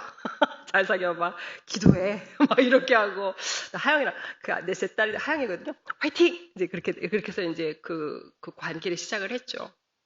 그렇게 열심히 했는데 제 딸도 이 일 때문에 굉장히 많이 성숙을 했어요. 신앙적으로. 아이가 생각을 했던 것 같아요. 이게 얘가 엄마 아빠가 다 믿음의 이 엄마 부모님이고 또 성장 과정이 다 교회에서 성장을 했고 잠깐 떠나 있을 것 뿐이고 자기가 열심히 기도하고 전도하고 이렇게 하면 곧 돌아올 거라고 계산을 했던 것 같아요. 그리고 자기 기도를 하나님이 물리치신 적이 없고 다 들어주셨기 때문에 하나님이 반드시 들어줄 거라는 확신을 가지고 있었던 것 같아요. 게다가 이제 엄마가 또 저렇게 하나님께 말씀을 받아가지고 저희가 쉐어링 했거든요. 내가 네 남자친구를 잉태했어. 막 이렇게 하면서 제가 쉐어링을 했거든요. 그러니까, 오케이! 그러면서 이제 신나서 예쁘고 아름다운 이제 연애의 관계가 있었는데, 이제 결과를 이제 보고를 해드려야 되죠. 결과는, 올 6월에 헤어졌어요. 헤어졌어요. 근데 이제 그 딸이 이야기를 들었어요. 어떻게 그렇게 됐는지에 대해서 이야기를 들었었는데 딸이 이야기를 했더라고요. 나는 믿음의 형제를 만나서 하나님을 예배하고 하나님을 경외하는 가정을 만들길 원하고 그렇게 믿음의 자녀를 낳아 양육하는 것이 내 꿈이야, 엄마. 그래서 그렇기 때문에 믿음의 형제가 아니면 안 되는 거예요. 그래서 제가 정말 치열하게 금식하면서 하나님께 매달리면서 그 형제가 돌아오게 해달라고 기도를 했다는 거예요. 그렇게 3년을 하루같이 기도를 했는데 결국은 그게 이루어지지 않았다는 이야기를 하더라고요. 그래서 자기도 너무 지쳤고 역시 믿음은 내 힘으로 되는 게 아니더라, 엄마. 진짜 그렇잖아요. 하나님이 하시는 일이구나라는 생각이 들고 포기했다라고 얘기했어요. 그리고 그 얘기를 쉐어링을 그 남자친구 된 형제와 이야기를 하고 둘이 아름답게, 오케이, 아름답게 합의하에 잘 헤어졌어요. 자, 눈물로 헤어지고, 아니, 막 이렇게 아주 힘들게 헤어지진 않고 자연스럽게 헤어졌어요. 자연스럽게 헤어졌고, 이제 헤어짐이 확정된 그날, 전화해서 막 울고불고 너무 사랑했던 남자친구였기 때문에 울고불고 난리를 쳤죠. 그래서 만날 5분 대기조였어요. 그래서 전화 오면 저 전화 받는 거 되게 안 좋아하는데 막 전화 막 오면 그래 괜찮아 막 이러고 밥은 먹었어. 막 엄마 힘들어서 그래 힘들지. 그래서 제가 지금 부산에 있는데 그래서 이제 일을 다 놓고 부산으로 가서 아이를 위로하고 기도하고 먹이고 또 너무 힘들어? 그럼 다시 노래방 같은 데 데려가서 소리 지르면서 노래해! 막 이런 노래하게 하고, 이렇게 쉐어링하고, 중보도 하고, 위로도 하고, 남자친구 욕도 했다가, 남자친구를 위해서 중보 기도도 했다가, 이제 막 그렇게 해서 이제 그렇게 같이 헤어짐을 겪었어요. 그러고 난 다음에, 이제 지금은 잘 안정되게 지금 교회하고 막 봉사도 하고 되게 열심히 지금 살고 있어요, 그 아이가. 그 아이는 한 번도 한국 교회를 경험해 본 적이 없었는데, 여기 한국에 와서 이제 이제 국제학교에 취직을 한 다음에, 거기가 이제 교회 재단이기 때문에 그 교회에 참여해서 한국 교회를 풀리 누리고 있어요. 한국 교회를 정말 월요일부터 주일까지 매일 교회에 가서 매일 그 교회 생활을 하고 있어요, 아이가. 그래서 하나님이 제가 23년 동안 못했던 그 한국교회 경험을 지금 완전히 다 하게 하시는구나라는 생각이 들었거든요. 그렇게 하고 이제 아이가 잘 자리 잡고 안정된 걸 보고 올라온 다음에 문득 제 안에 슬픔이 있어서 제가 이제 눈물을 막 흘렸어요. 그래서 이 슬픔은 뭘까라고 생각을 했는데, 내가 아이를 낳지 못하고 유산했구나를 그때 알게 됐어요. 그래서 제가 막 눈물을 흘렸어요. 하나님, 내가 그 아이를 한 번도 본 적이 없었는데, 저 얼굴도 못 봤어요. 사진만 봤지, 만난 적이 없잖아요.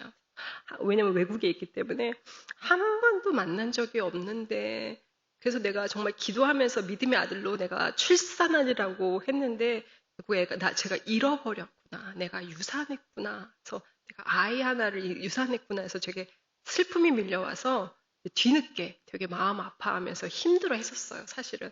근데 그때 이 말씀, 잉태했는데 유산할 수도 있구나. 한 번도 해본 적 없었던 유산, 영적인 유산이죠, 사실은. 유산을 해버렸구나라는 생각들이 해서 저한테는 또 이 말씀이 그렇게 저한테는 기억이 될 거예요. 하나님의 마음으로 아이를 받았는데 결국은 내가 그 아이를 출산하지 못하고 잉태만 했고 유산을 했구나 하는 그런 아픔들. 하지만 그러면서도 기도를 했어요. 하나님이 그 아이를 사랑하시는 걸 알아요. 그렇게 말씀하셨으니까. 그 아이가 가는 모든 여정이 하나님께로 향하는 여정이 되게 해주세요 하고 계속해서 기도하고 있어요. 지금 우리하고는 잘 되지 않았지만 그 아이가 가는 모든 여정, 만나는 모든 사람을 통해서 결국 하나님께로 돌아가서 하나님의 자녀가 되는 그런 놀라운 축복을 그 아이 여정 가운데 하나님 동행해 주세요 하고 기도를 하고 있어요. 제 딸도 그렇게 기도를 하고 있어요. 제 아들도 그렇게 기도를 하고 있고 아마 제 남편도 그렇게 기도를 하고 있을 거예요. 그래서 그런 추억을 가지고 있죠. 자, 다음 의의 적용의 예는 시간이 굉장히 많이 갔군요. 빨리 갑시다. 무용향품. 이거는 부활절 새벽, 이것도 누가복음이네요. 안식 후 첫날 새벽에 이 여자들이 그 준비한 향품을 가지고 무덤에 가서 돌이 무덤에서 굴려 옮겨진 것을 보고 들어가니 주 예수의 시체가 보이지 아니하더라. 자, 저희가 향품은 굉장히 비싼 거라고 알고 있어요. 여자들이 향품을 들고 무덤으로 달려가서 거기 시체로 누워 계신 예수님께 부어드리기 위해서 갔어요. 그게 그 장면이잖아요. 저희가 이때가 어느 때였냐면 제가 이제 미국에서 유학생활을 마칠 때였어요. 남편과 저는 손에 향품을 들고 있었어요. 뭐겠어요? 박사학위증이었죠. 그동안 돈과 열정과 시간과 모든 것을 다 갈아 넣어서 받은 그 박사학위증을 그 향품을 손에 들고 있었던 거여서 이거를 부어드리러 가야 해. 막 이러면서 어디로 가야 돼? 마치 그런데 제가 가고자 했던 것이 무덤이었고 누워 계신 예수님께 부어드리고 싶었던 거예요. 근데 그게 무슨 뜻이었냐면 저의 상상이나 생각은 딱 갇혀 있었던 거예요. 무덤처럼 갇혀 있었던 거예요. 한국 아니면 미국. 제가 경험한 건 그게 다니까. 한국의 신학교 아니면 미국의 교회? 이걸 두 개를 놓고 막 전방위적으로 이 향품을 어디에 부어드릴까 막 이러면서 찾으러 돌아다녔어요. 우리를 위해 누가 돌문을 열어줄고 막 이러면서 여기저기 돌아다니면서 구했어요. 근데 아무도 문을 열어주지 않았어요. 거의 마지막까지 되는데 갑자기 일이 틀어지는 일들이 계속해서 발생했어요. 아니 값진 향품을 부어드리겠다는데 왜들 거부하는 거야 막 이러면서 알 수가 없어. 이해할 수가 없어. 그렇게 막 고민하고 우리의 진로 때문에 막 고통받고 있을 때 하나님께서 이 말씀을 통해서 말씀해 주셨어요. 네 손에 향품이 있느냐? 예, 향품이 있습니다. 너 그거 가지고 어디 갔어? 무덤에 갔죠. 한국? 미국? 뭐 하려고? 누워 계신 예수님께 부어드리려고요. 신학교? 아니면 교회? 막 이러면서 부어드리려고요. 막 그랬더니 이래. 야, 나 거기 없어. 없어. 나 부활했어. 예? 밖으로 나와. 이렇게 하려. 무덤에 있지 마. 밖으로 나와. 나 부활의 아주 넓고 찬란한 세상 가운데 있어. 그러고 보니까 저희가 닫혀진 무덤 같은 데 들어가서 계속해서 누워 계신 예수님이 어디 계셔. 근데 시체가 없는 거예요. 예수님 살아나신 거죠. 그래서 저희가 그 향품을 두고 밖으로 나왔어요. 그러고 나서 만났던 길이 선교의 길이었어요. 말도 안 돼. 저희 부부로 말할 것 같으면 선교와 관련해서는 선교 헌금 외에는 단기 선교도 한 번 안 가봤던 애들이었어요. 헌금만 낼 줄 알았지 중보 기도만 했지 단기 선교도 한 번도 안 가봤던 우리인데 우리 보고 선교의 길로 하나님이 인도하시는 거. 야, 찬란한 부활의 이 세상을 봐. 너 가진 그 향품 그 여자들이 뭐 했겠어. 팔아서 복음 전하는데 썼겠죠. 그래, 그거 팔아가지고 부활하신 그리스도와 함께 저 선교의 길로 가보는 거야. 하나님께서 그렇게 해서 연결을 시켜주셨어요. 그래서 이 무용향품이라는 게 시체로 누워 계신 그리스도를 위해서 내가 막 준비했던 그 향품이 아니라 부활하신 주님의 인도를 따라 한 번도 생각해보지 않았던 선교의 길을 가게 되었던 거예요. 그래서 그날로 선교를 가게 되었죠, 사실은. 여기서 이제 하나 더 얘기하자면, 그 선교라는 것에 대한 그 눈을 확 열어주신 다음에, 제가 이제 기도하면서 딱 했던 게 뭐냐면, 그럼 케냐로 간다 그랬어요. 근데 원래 선교로 헌신하시는 분들이 제일 힘든 것 중에 하나가 나라 정하는 거거든요. 되게 어렵잖아요. 나라 정하는 것부터 시작을 하니까. 근데 이미 하나님이 제 마음 가운데 일단은 배달 완료를 시키셨어요. 케냐. 저는 왜 그런지 모르겠어. 딱 하자마자 케냐! 그러고 난 다음에 케냐로 길이 쫙 열렸어요. 그래서 제 남편이 케냐에 있는 굉장히 유명한 신학교에서 거기서 신학생들, 아프리카 신학생들 가르치는 사역을 했고, 저는 거기서 선교사님들 모대 놓고 큐티 모임 해서 그들이 영적 서포팅을 하는 일들을 하게 했었죠. 그 일들을 하나님께서 하기 위해서 저희들을 그쪽으로 보내셨어요. 그래서 이제 무용향품이, 그래서 이때에 제가 의의를 딱 알았습니다. 주님, 제가 이 향품을 가지고 넓은 부활의 세상 선교의 길로 가겠습니다라고 이제 그 결정을 했던 것이죠. 저희 인생에는 정말 잊지 않을 거라고 했던 일이 벌어진 일이 바로 이 말씀 묵상을 통해서 이루어졌어요. 자, 그 다음에 이제 상황으로 와서 과거, 현재 적용에 대한 이야기들을 한번 이야기를 해볼게요. 잘림에서 노임으로. 이거는 얼마 전에 이제 1월 달에 큐티 말씀이네요. 빌립보서 1장 12절 말씀입니다. 형제들아, 내가 당한 일이 도리어 복음 전파의 진전이 된 줄을 너희가 알기를 원하노라. 라는 말씀이었어요. 제가 21년 정도 어린이, 고학년, 4, 5, 6학년 어린이 매일 성경 큐티, 성서윤리에서 나오는 매일 성경 큐티 원고를 쓰고 있어요. 21년째. 제가 이제 존버하고 있어요. 그래서 제가 대선배예요. 제 밑으로 후배만 있지 선배가 없어요. 완전히 좀비처럼 살아남아서 21년째 계속 쓰고 있어요. 그거를. 쓰고 있는데, 이제 한국에 이제 코로나로 인해서 귀국을 한 다음에 이제 사역지가 여러 가지 바뀌고 여러 가지 일들이 벌어지면서 어른용 큐티 원고를 쓰는 일이 저한테 주어졌어요. 그래가지고 이제 그거를 이제 열심히 이제 쓰고 있었어요. 근데 이제 1년 6개월 정도 쓰고 이제 그때도 이제 이때 한참 이제 다음 분기 그 큐티 원고를 쓰려고 이렇게 준비를 하고 있는데 느닷없이 메일이 날라왔어요. 그만 쓰세요. 당신은 오늘부로 잘렸습니다. 이렇게 메일이 왔어요. 너무 기분 안 좋은 거예요. 왜 잘렸으니까 안 좋죠. 뭐 이래, 교회가. 그 교회에서 나오는 그 뒷집기였거든요. 말도 안 돼. 나를 잘라? 이러면서 너무 기분이 안 좋았죠. 막 좌절했어요. 내가 왜 잘렸을까부터 시작해서 제가 좀 이렇게 많이 생각에 잠기는 편이거든요. 그래서 실력이 부족해서. 맞아, 실력이 부족하지. 그래도 그럴 수 있어? 그럼 막 여러 가지 막 하면서 저를 자책하고 좌절하고 막 힘들어 했어요. 그래서 왜냐면 난 잘렸기 때문에. 난 잘렸어. 그러면서 막 괴로워하고 있었어요. 근데 말씀 묵상하는데 그때 빌립보서 말씀이었는데 바울 사도가 자신의 그 감옥의 갇힘을 두고 이야기를 하는 거예요. 내가 당한 일, 내가 갇힌 것이 환난이 아니야. 도리어 복음 전파의 진전이 돼. 니네가 그걸 알았으면 좋겠어? 라고 이야기를 하는데 이건 뭐냐면 사도 바울이 정확하게 이름표를 다시 붙인 거예요. 환난이 아니라 복음의 진전이야. 라고 이름표를 바꿨어요. 이 말씀 앞에서 하나님이 저한테 이야기하셨어요. 잘린 거 아니야? 너 이름표 확실히 붙여. 다시 붙여. 그럼 뭐예요? 놓였어. 릴리즈 됐어. 풀어줬어. 이렇게 하나님께서 말씀하셨어요. 에? 잘린 게 아니라 놓였다고요? 응, 놓였어. 그러고 나서 이렇게 생각을 해봤어요.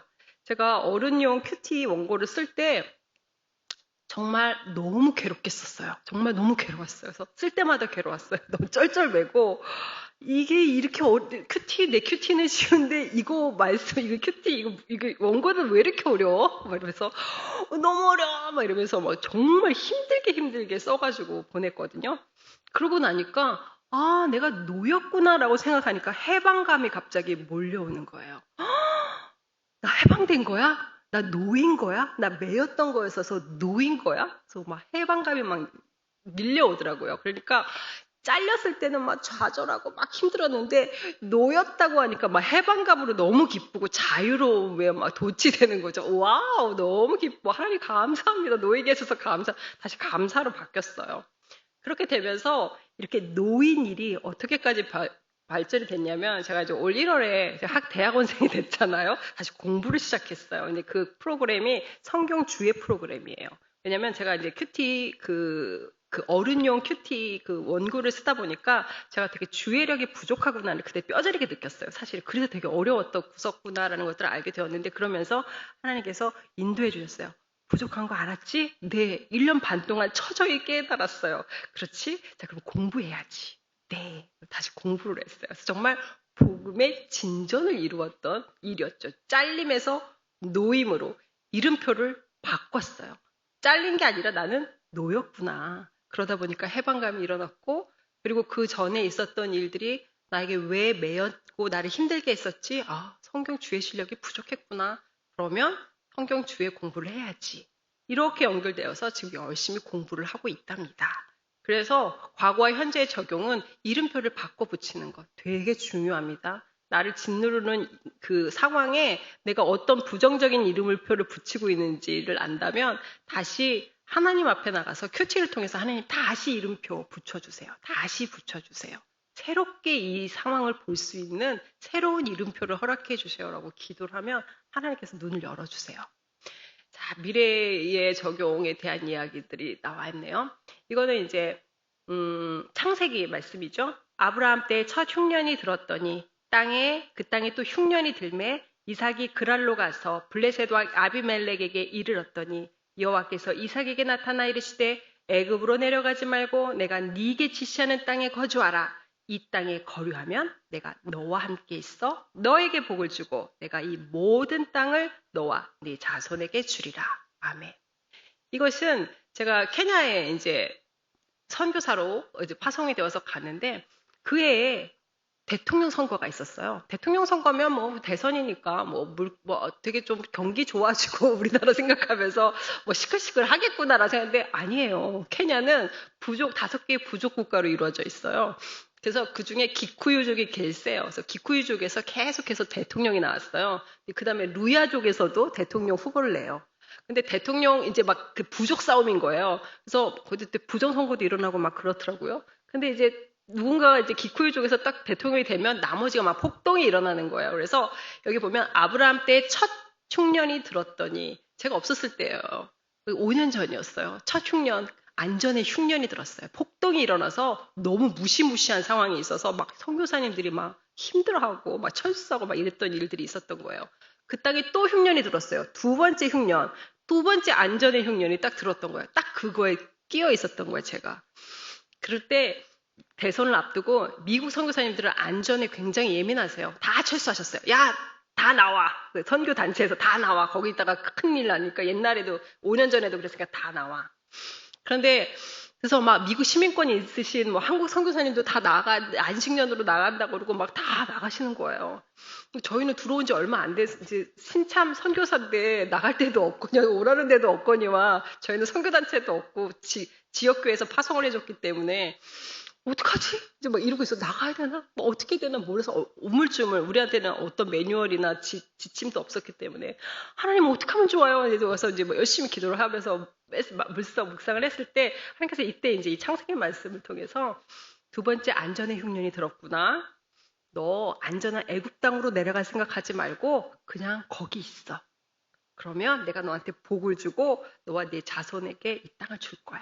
라고 하나님께서 저에게 약속을 해주셨어요. 근데 너무 긴가민가 하잖아요. 그래서 말도 안 돼. 이러다가 나만 피 보는 거 아니야? 나 되게 나 안전지향적인 사람인데. 그래서 너무 막 겁이 나는 거예요. 그래도 하나님께서 강력하게 이 말씀으로 이 진로를 인도를 해주신 거예요. 그래서 이 말씀을 일단 아멘 하고 붙들었어요. 그리고 이제 마켓에 가면 막 이 사회가 어지럽고 막 불안해지면 무슨 일이 일어나나요? 사재기가 일어나잖아요. 사재기가 막 일어나는 거예요. 뭐 설탕이 없어지고 막 기름이 없고 막 이래요. 그래서 마트에 갈 때마다 설탕이 보이면 믿음 없이 저도 가서 설탕을 하나 싹 필요도 없어요.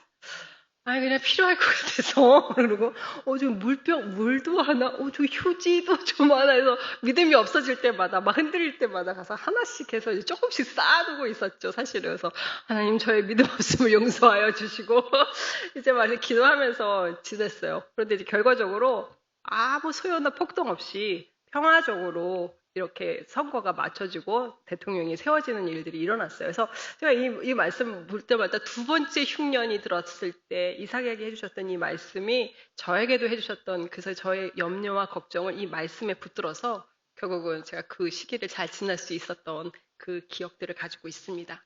자, 이 모든 것들이 사실상 적용이에요.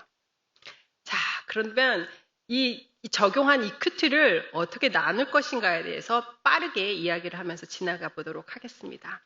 큐티 나눔 어디까지 해봤어요? 이렇게 물어보면 저는 자신 있게 이렇게 얘기합니다.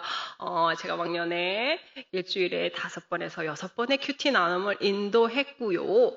심지어 큐티 모임을 위해서 이사도 감행했답니다. 제가 그런 적이 있었어요. 미국에 살 때 큐티 모임이 없다는 그 사우스 파사데나라는 동네에 가서 근데 거기서 큐티 모임을 만들지 해서 이사도 갔어요. 근데 제가 보니까 인생을 돌이켜보니까 그게 선교의 첫 걸음이었던 것 같아요. 그렇게 그 큐티 모임을 위해서 이사를 갔던 것이 선교의 첫 걸음이었던 것 같아요. 그래서 큐티 모임이 없다는 케냐에 갔고 우크라이나에 갔었던 것 같아요. 저 개인적으로는 남편과 별개로. 그리고 케냐나 우크라이나 또 미국에서 큐티 모임을 수없이 개척을 했죠. 제 개척의 은사가 있나 이런 생각이 들 정도로 그래서 교회 개척을 한번 해볼까 그런 생각도 맨날 했다가 하나님께서 띵 아닌데 하는 말씀하셨어요. 그렇게 여러 모임들을 개척을 해서 끊임없이 저는 한 번도 큐티 모임을 안 해본 적이 없을 만큼 계속해서 큐티 모임을 만들어서 했어요. 없으면 만들어서 했어요. 항상. 그 다음에 이제 여기도 보니까 코로나 시대에 줌을 통해서 큐티 나눔 모임 하셨더라고요. 새로운 시대가 열렸어요. 줌이라는 그 도구를 통해서 이제는 정말 글로벌하게 큐티 모임을 시작하게 됩니다. 제가 한국에 이제 있을 때 케냐에 이제 두고 온 큐티 그때 그 리더 둘을 세우고 왔거든요. 근데 리더 모임을 한 번도 해본 적이 없었는데 줌을 통해서 케냐에 있는 선교사님 리더 모임을 시작을 했어요. 두 분 열심히 하고 막 고군분투를 하고 계시는데 자 우리 리더 모임 합시다. 그래서 이제 줌을 통해서 리더 모임인데 한 분이 캘리포니아에 계신다 그래서 그래요? 그러면 케냐, 캘리포니아, 한국 띵 해서 묶어서 했어요. 그다음에 우크라이나에 있는 선교사님들하고도 큐티를 하기 시작했는데 우크라이나가 이제 전쟁이 그 사이에 나서 우크라이나에 있는 선교사님들이 다 피난을 나와야 했어요. 집안에 있는 걸 다 놓고 이제 피난을 이제 나오셔서 유리하고 방황하는 생활을 되게 척박한 생활을 하셨죠. 그래서 어떤 분은 시애틀로 가시고 이제 딸 때문에 어떤 분은 폴란드, 불가리아, 영국으로도 가시고 그래서 매해 매번마다 되게 다르게 큐티 모임이 이제 엮여졌죠. 그래서 오늘은 우크라이나 말고 한국, 불가리아, 뭐 폴란드 팀에서 쫙 묶어서 큐티를 하기도 하고. 그러니까 줌이니까 가능한 거예요. 각 나라에 흩어져서. 근데 시간만 맞추면 되는 거예요. 한국 시간으로 3시 그러면 이제 우크라이나 9시 뭐 이렇게 해서 되거든요. 지금도 여전히 하고 있어요. 매주 목요일 날 저는 3시, 우크라이나는 지금 썸머타임이 해졌지 8시에 모여서 딱 시간 정해 주면 그때 딱 모여서 같이 이제 큐티 나눔 모임을 하게 돼요. 그래서 이제 되게 글로벌한 모임이 되죠. 그 밖에 큐티 원고를 집필을 한다든가 묵상 글을 통하든가 이런 것들을 하면서 나눔하고 심지어는 제 딸과도 4학년 된 제 딸과도 큐티 나눔을 무조건 해요. 나눔을 해야 돼요. 왜냐면 너무 중요하거든요. 나눔이. 제 딸아이가 그때 이제 제가 이게 언제였냐면 큐티 모임을 위해서 이사를 갔잖아요. 딸이 학교를 옮겨야 되는 거예요. 근데 그 학교가 굉장히 힘든 학교였어요. 제 딸이 되게 고군분투하면서 다녔어요. 너무 힘들게. 그래서 안 되겠다. 이 아이와 큐티 나눔을 해야겠다 싶어가지고 배운 게 큐티 나눔이니까. 그래서 이제 금요일이 되면 걔를 이제 라이드 픽업을 미국은 해야 되니까 이제 막 차를 타고 걔를 픽업을 해요. 걔를 데리고 돈이 많이 없으니까 그래 맥도날드를 가자서 맥도날드를 맨날 갔어요. 매주 맥도날드를 가서 걔가 좋아하는 아이스크림 콘이랑 프렌치 프라이스 딱 시켜가지고 저 먹지 않고 딸한테 이렇게 줘요. 그럼 걔가 막 이렇게 먹고 그 프렌치 프라이스를 그 아이스크림 콘에 찍어서 막 먹고 그걸 맛있게 먹어요. 그래서 뭐 어떻게 지냈어? 오늘은 어땠어? 막 얘기를 하고 그러고 나서 앉아서 이제 큐티 이제 딱 밀어놓고 큐티만 하는데 그 시간대는 그 맥도날드가 사람이 별로 없었어요. 그래서 이렇게 벌고 다 외국인들이었기 때문에 우리가 한국말로 하면 못 알아듣기 때문에 괜찮아. 비밀이 보장돼. 막 이러면서. 그래서 기도하고 딸이 큐티와 기도 제목을 나눠주고 저도 저의 큐티와 기도 제목을 나누고 그리고 딸이 저를 위해서 기도하고 제가 딸을 위해서 기도하고 주기도문하고 마치는 그런 순서로 그렇게 했었어요. 그랬을 때 아직도 되게 좋은 추억으로 가지고 있어요. 아직도 그 얘기를 해요. 엄마랑 그때 맥도날드에서 큐티 나눔 했잖아. 막 이러면서 그때 그런 추억들을 갖고 있어요. 그래서 제가 이렇게까지 큐티 나눔을 하고 있는 이유는 다른 게 없어요. 우리 저기 마가복음 말씀 보이세요? 큰 소리로 같이 한번 읽어볼까요? 시작. 또 이르시되 너희는 온 천하에 다니며 만민에게 복음을 전파하라. 하나 예수께서 우리에게 지상 명령, 복음 전파의 명령을 허락하셨잖아요. 큐티 나눔이 복음 전파예요, 여러분. 그게 왜냐면 하나님의 말씀이 나의 삶에 어떻게 역사하시는지를 증거하기 때문이에요. 내가 좀 말빨이 어눌하고 본문을 잘 못 읽고 뭘 없지만 열심히 내가 말씀대로 읽고 그것들을 이해하려고 그러고 삶에 적용하려고 하고 연결시키려고 했던 그거를 나누는 것 자체가 복음을 증거하는 거예요. 서로가 서로에게 복음을 증거하는 거예요. 그리고 또 하나 큐티 나눔을 해야지 큐티를 지속할 수 있어요. 그리고 큐티를 배울 수 있어요. 큐티하는 사람이 되는 거죠. 저 집사님은 저렇게 하네. 저분은 저렇게 연결해서 저렇게 적용하네. 이분은 이 말씀을 더 받네. 나 그동안 못 봤는데 이 말씀이 나한테 확 들어오네.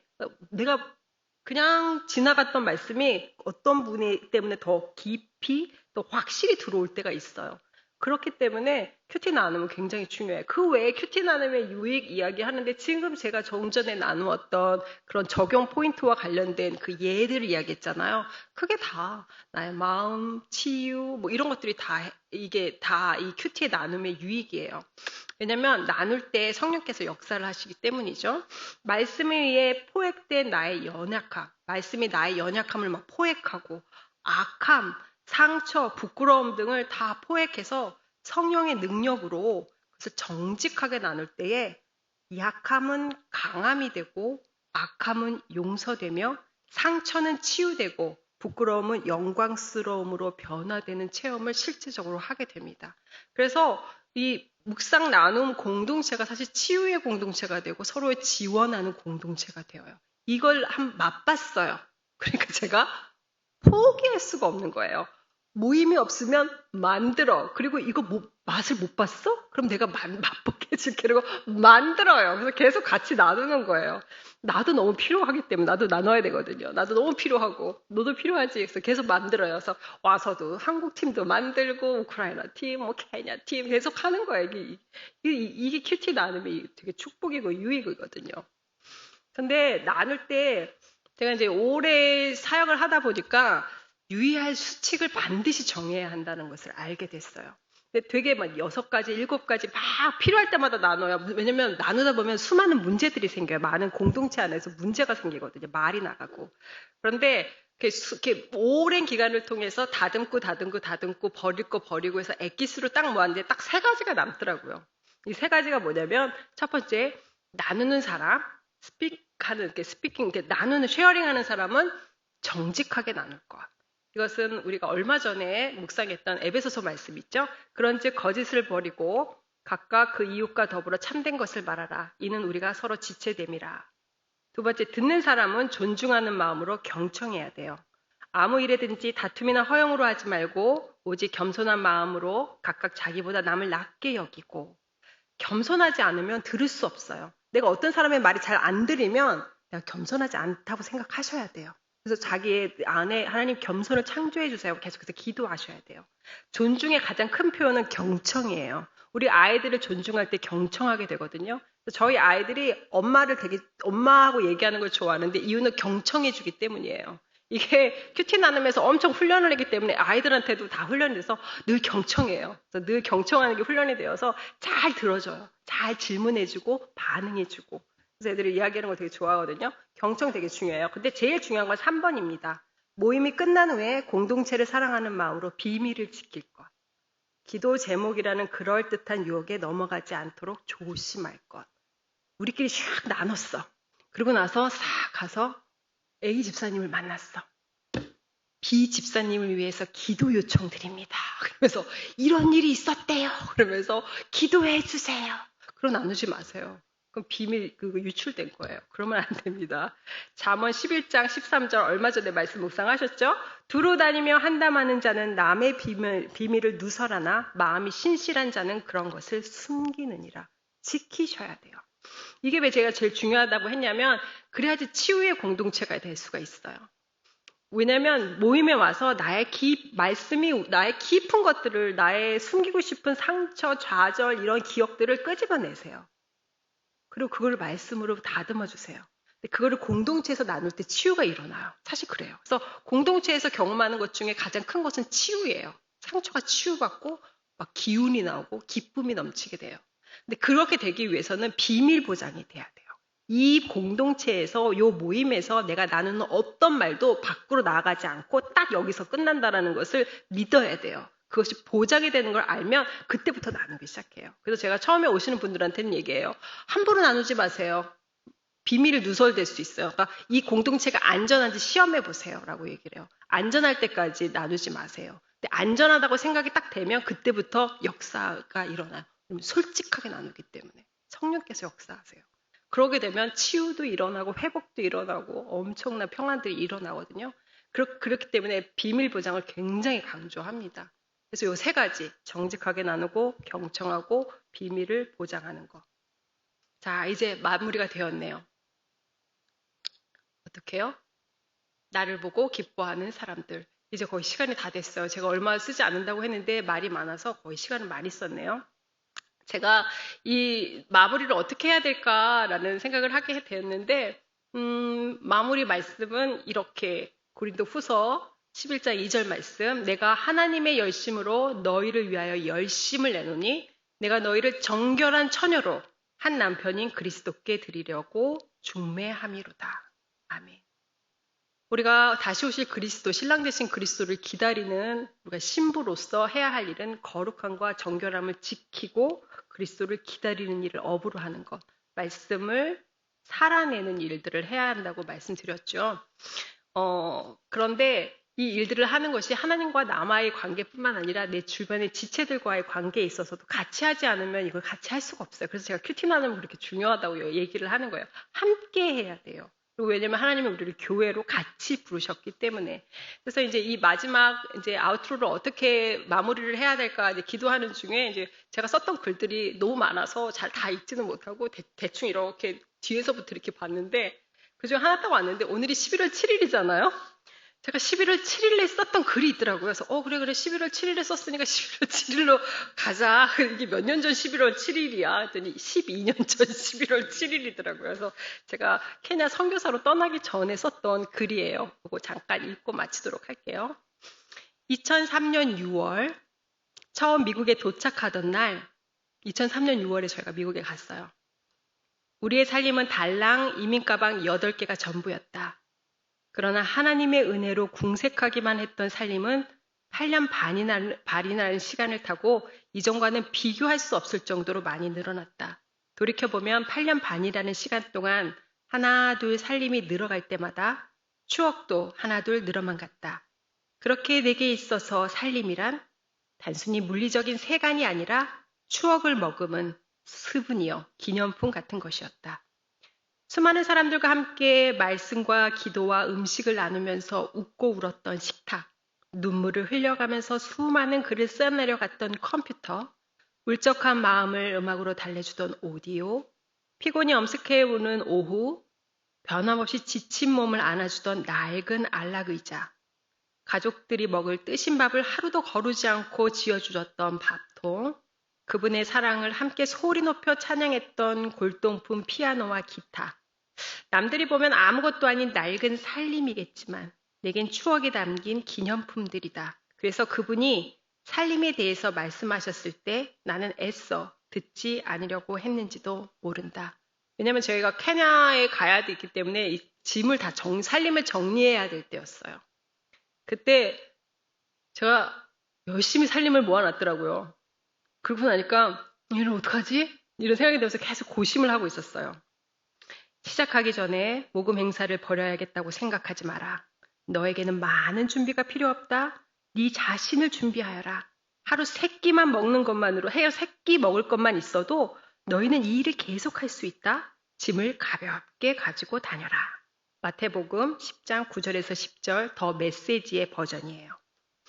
처음 해외 선교사로 부름을 받았을 때 우리가 집중했던 것은 당장 필요하게 보였던 선교 헌금 모금이었다. 그래서 이 일을 위주로 선교 준비를 하려고 했었다. 하지만 그분의 생각은 우리의 것과는 달랐다. 그분은 마태복음 말씀을 통해서 당신의 다른 생각을 알리셨고 선교 헌금 모금 대신에 조용하게 우리 자신을 준비하게 하셨다. 그렇게 우리는 꼬박 4개월 동안 고독의 훈련 시간을 보내면서 하나님의 임재 안에서 우리 자신을 준비하는 데 힘을 쏟았다. 그리고 고독의 훈련이 끝날 때쯤 그분은 본격적으로 짐을 가볍게 하고 다니는 것에 대해서 다루셨다. 맨 처음 살림에 대해서 말씀하셨을 때 나는 완강했다. 모든 살림을 어떻게 해서든 선교지로 가져가려고 했던 것이다. 그러나 4개월이 지나는 동안 그분은 나를 설득하셨고 그래서 나는 눈물을 머금고 모든 살림을 처분하여 돈으로 바꾸어 가져가려고 했다. 그런데 이번에도 그분의 생각은 나의 생각과 달랐다. 네게 아직 한 가지 부족한 것이 있으니 가서 네게 있는 것을 다 팔아 가난한 자들에게 주라. 그리하면 하늘에서 보화가 네게 있으리라. 그리고 와서 나를 따르라. 마태복음 10장 21절 말씀. 주님, 가난한 사람은 난데 이 살림들 팔아서 다른 사람들한테 가난한 사람한테 주라고요? 제가 너무 어이가 없었어요. 사실은 그때. 그분을 사랑하기는 하지만 아직은 너무나 어리석은 내가 할 수 있는 일은 무식하게 주님의 말씀을 붙들고 마냥 씨름하는 것뿐이었다. 그렇게 그분의 뜻과 씨름을 하던 새벽, 그분은 묵상하고 있던 말씀을 통해 깨달음을 허락해 주셨다. 내 마음을 주의 증거들에게 향하게 하시고 탐욕으로 향하지 말게 하소서. 내 눈을 돌이켜 허탄한 것을 보지 말게 하시고 주의 길에서 나를 살아나게 하소서. 주를 경외하게 하는 주의 말씀을 주의 종에게 세우소서. 시편 119편 36절에서 38절 말씀. 말씀을 통해서 나는 살림을 포기하지 못하는 이유를 깨닫게 되었다. 즉, 내 마음의 방향이 하나님이 아니라 탐욕과 허탄한 것을 향해 있기 때문에 쉽게 살림을 포기하지 못했던 것이다. 그래서 나는 새벽에 고백하지 않을 수 없었다. 주님, 탐욕과 허탄한 것을 쫓는 사특한 저의 마음을 죽여주시옵소서. 이제 주를 경외하는 주의 말씀을 주의 종에게 세우소서. 말씀에 순종하겠나이다. 살림 다 주님이 주셨으니까 이거 누구한테 주어야 될지, 어떤 가난한 자에게 주어야 할지 알려주십시오. 그러자 그분은 한 선교사님이 떠오르게 하셨다. 그래서 남편과 함께 선교사님에게 그 이야기를 했고 그분들을 집으로 초대했다. 그리고 그분들의 이야기를 들었을 때 그분이 살림 일체가 필요한 상황이라는 것을 알게 하셨다. 그분들을 집으로 초대하여서 살림을 보여드리며 이야기를 나누었을 때 그분들은 나의 손때가 묻은 살림들을 좋게 보아주셨고 나는 이 모든 것들을 그 좋은 분들에게 드릴 수 있어서 감사했다. 그날 이후로 나는 살림들과 작별하기 시작했다. 그리고 그런 과정을 케냐의 어느 선교사님과 이메일로 잠시 나누었을 때 그분은 다음과 같이 위로해 주셨다. 이상의 사모님의 글을 읽으니 눈물이 핑 돕니다. 안락함을 포기하고 온다는 것 자체가 쉽지 않은 일인데 참 짐도 붙이지 못하신다니 참 마음이 아픕니다. 주를 위해 무언가를 감히 포기한다는 것이 아름답고 귀한 줄은 알아도 그리스도인이라고 누구나 그렇게 살지는 못하는데 아픈 포기를 하고 오시는 사모님을 축복합니다. 메일을 읽으면서 나는 뜨겁게 울었다. 나를 이해해주고 나를 기뻐해주는 사람을 비로소 만났기 때문이었다. 그리고 다음날 새벽 그분은 말씀으로 격려해 주셨다. 주를 경외하는 자들이 나를 보고 기뻐하는 것은 내가 주의 말씀을 바라는 까닭이니이다. 이후에도 주님은 인도네시아 선교사님을 통해서 많은 위로와 격려를 해주시며 주를 경외하는 자들이 나를 보고 기뻐하는 모습에 대해서 실제적으로 보여주셨다. 맞아요. 주를 경외하는 자들이 나를 보고 기뻐하는 것은 내가 주의 말씀을 바라는 까닭이니이다.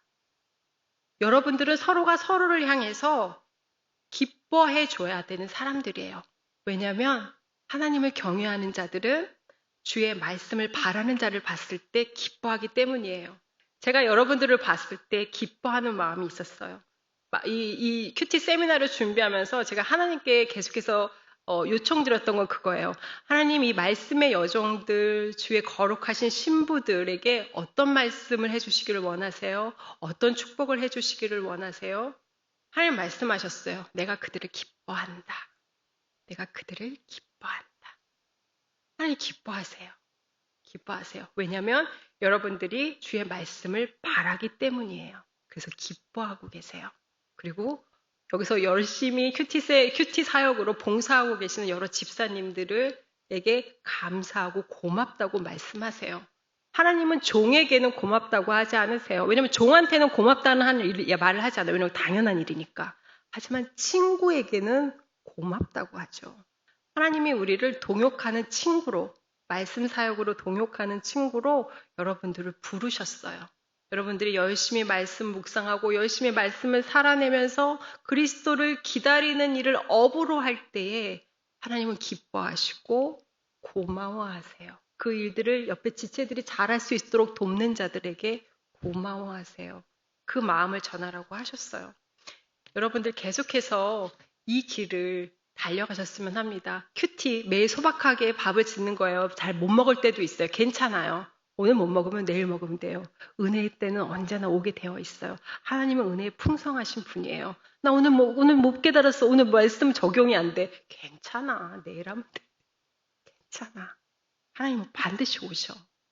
초조해하지 마시고 매일 하는 게 중요해요. 그 시간 그 자리에 나아가서 매일 하나님의 말씀이 오시기를, 매일 내가 깨달을 수 있기를 계속해서 하나님께 구하십시오. 그러면 하나님이 기쁨의 말씀을 들고 매일 오세요. 저는 새벽마다 하나님이 배달을 해주세요. 깨달음이 와 있어요. 눈을 뜰 때 깨달음이 배달되어 있어서 어제 말씀 묵상 제대로 못했는데 깨달음이 와 있네.